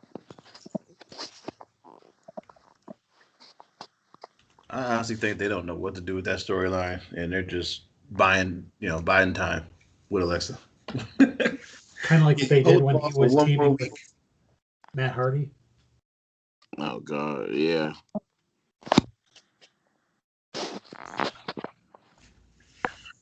What were you about to say, Swerve? I think they're just backstage. Like, can you hold them off for one more week?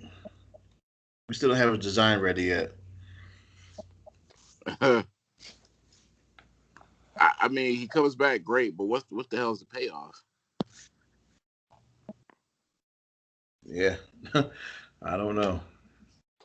It ain't championship because he ain't in that picture for a while, if at all. So there's no fans, so the WWE is really not listening to anybody but themselves. So here's a question I do want to ask: who's asking for this? Because it ain't us.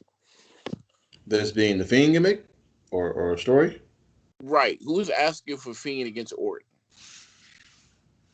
Well, I mean, you could say nobody, but I guess structure to say who's asking for it to go this long. Yeah, because the on-screen injury that happened, or like an injury that's like with Edge, like your man got lit up on fire, so he's out for 2 months. it didn't have to happen like that. Yeah, I don't know.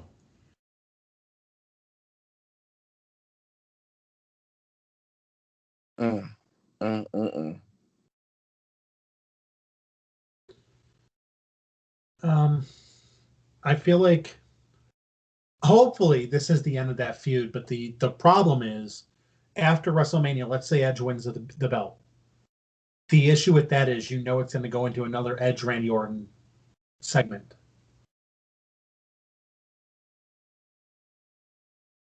Unless they have a draft.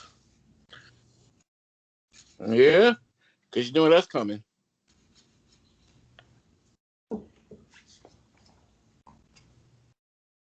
That's definitely coming. Right around, what is it, normally like the week after Mania?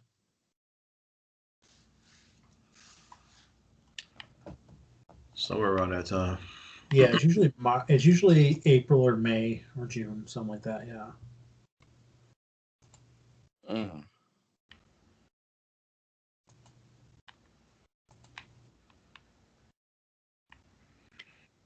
Yeah, I mean, I can't see Edge winning the belt, but if he does, I guess I'll go along for the ride. Because, like, do I have a choice? Not really. Exactly. We doubted him before. Let's not do it again. They're putting themselves in real sticky, icky situations. I mean, when they get into these final four pay-per-views or big four pay-per-views with Edge winning the Rumble, when it could go into someone different, or giving us Mania matches that we're not concerned with. I think the WWE put themselves in this spot when they said, hey, why not give them matches that are ones that are formulated in dreams versus the ones that make sense for future career building. And I think that's when they got themselves in trouble. And you know who I blame? I blame Hulk Hogan and The Rock. Because that's where all this shit started. So I wanted to get into that a little bit because speaking of Hulk Hogan, Yokozuna's documentary that was on right after Royal Rumble. You guys said that you didn't watch it at all? That's correct. So I would like to maybe touch on a couple topics on that. First and foremost, one of my favorite things about this documentary was when they're talking about WrestleMania 9 and Yokozuna's big win over Bret Hart. And Roman Reigns is doing the interview. And he's like, oh, it's one of my favorite WrestleMania moments, seeing, Uncle Rodney get the belt. And then he takes a deep fucking breath. He goes, and then here he fucking comes. Hulk goddamn Hogan coming out and in the interview basically admitting, yeah, I politic myself into this feud. What about it? Wow. Like, yeah, like, oh, I was leaving to do some movie or something, but I pulled Vince aside like earlier in the day and was like, hey, wouldn't it be cool if I came out after the match and took the belt and then just dropped it next month at the King of the Ring? And it's like, dude, why? Like, he literally stole Yokozuna's fucking moment. As to win a championship, instead of winning the championship at WrestleMania and wanting to remember it, it basically happens at King of the Ring because Hulk Hogan needed to get one last shine.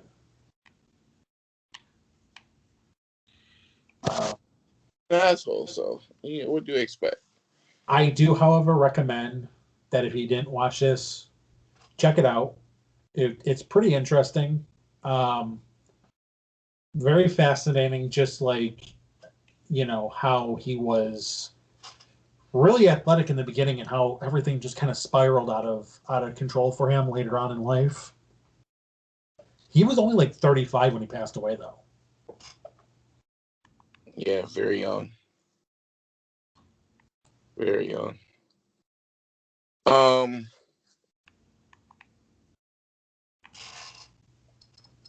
As of January 20th, there was a tweet put out in response to a person asking, "Are y'all done filming?" This is at 7:20 on January 20th. And they were asking Dark Side of the Ring if they were done filming. They said not yet, about halfway through filming the 14 new episodes. So, 14 new episodes. Nice, because that's longer than what they've done before, I believe. And no official air date yet. And they'll announce as soon as possible.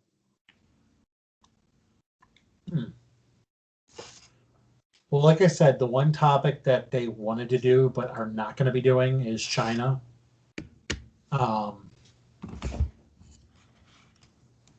But yeah, it should be a really good season. They have a lot of stuff to work with, and it's going to be interesting. According to Newsweek, Stone Cold is actually going to be on there. Yeah, he's going to be on there for the Brian Pillman episode.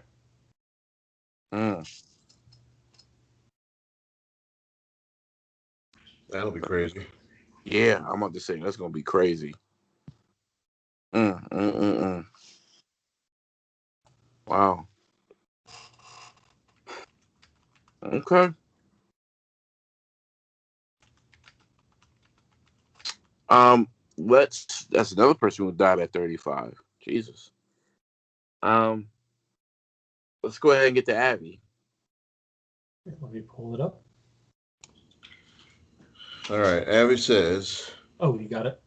No Pyro, the world wants to know, what's your favorite breakfast item? Waffles, French toast, pancakes, omelet, Abby's personal favorite, cereal, Drew and eggs, other. That's how he wrote it. Mine is French toast. Well, so okay, hold up. Before y'all answer, you kind of gave it away, Swerve, but okay, well, I'll ask you this way. Rank the three: pancake, waffle, and French toast first. I gotta ask a question.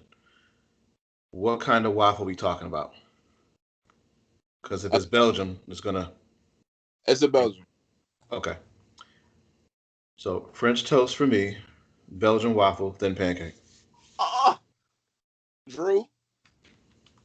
Oh, I got to go with the Jobber special. Ham, eggs, bacon. No, dude.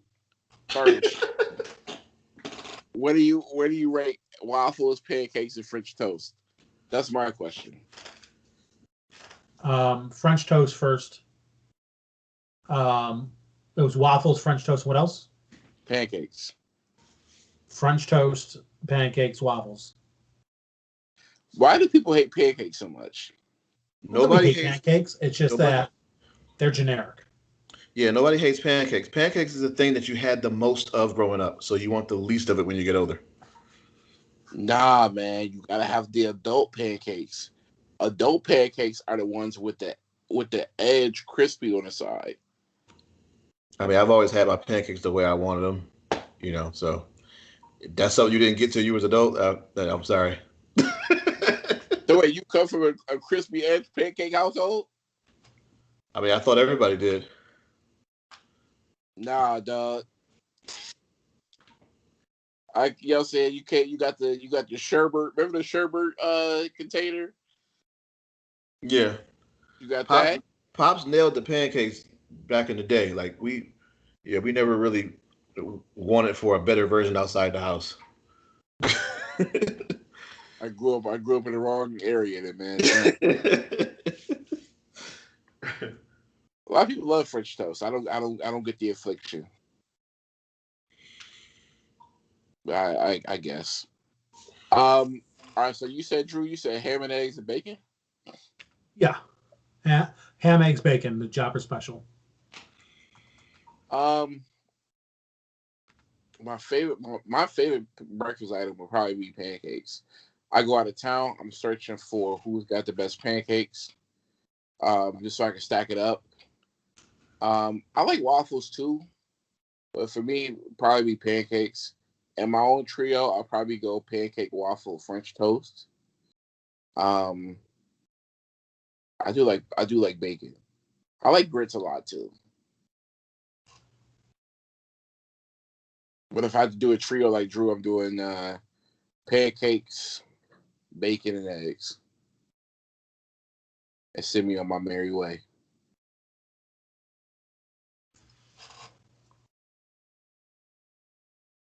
Abby, when you get this or you hear this, respond to us and give us your favorite breakfast spot in the town.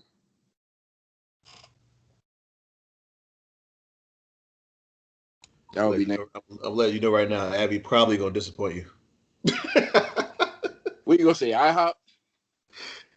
He could. Oh, He might say something worse. I mean, he like Anderson, so you know. I haven't had their pancakes before. If they still have them. Andersons have breakfast? No, I'm just saying he likes Andersons, and they have terrible food. Oh, yeah. And they're extremely overpriced. I think a scoop of ice cream was like $2.19 there. But yeah. All right. Did you gentlemen have anything else this evening? I did not. Ready All right. to eat. Right. Wifey got the air fryer going, chicken and some broccoli and some asparagus. My chicken just finished in the air fryer. You know what I mean? Drew, do you have an air fryer yet? Yes. Okay. All right. Oh, before we go, Super Bowl. Are you guys doing anything? Watching it here. I'll most likely be with my boys. With not the same energy as we were going to have before, obviously. Now, I have to ask, because this is what, our fourth show around this time of the year? Yes. Give me the spread, Drew. What are we eating? I'm coming over. Just pizza and wings. From where? Not sure yet. Probably a local place. Okay. Probably Grazzo's. Thought you were going to say Little Caesars. All right. Okay. I had carbones the other day. Pretty damn good. Yeah. Pretty damn good. All right. Wanted to make sure you was level-headed. But if you know what you Drew, it's regularly my name is Total Mac. We are out this bit like a newborn season. We will see you next week. Deuces.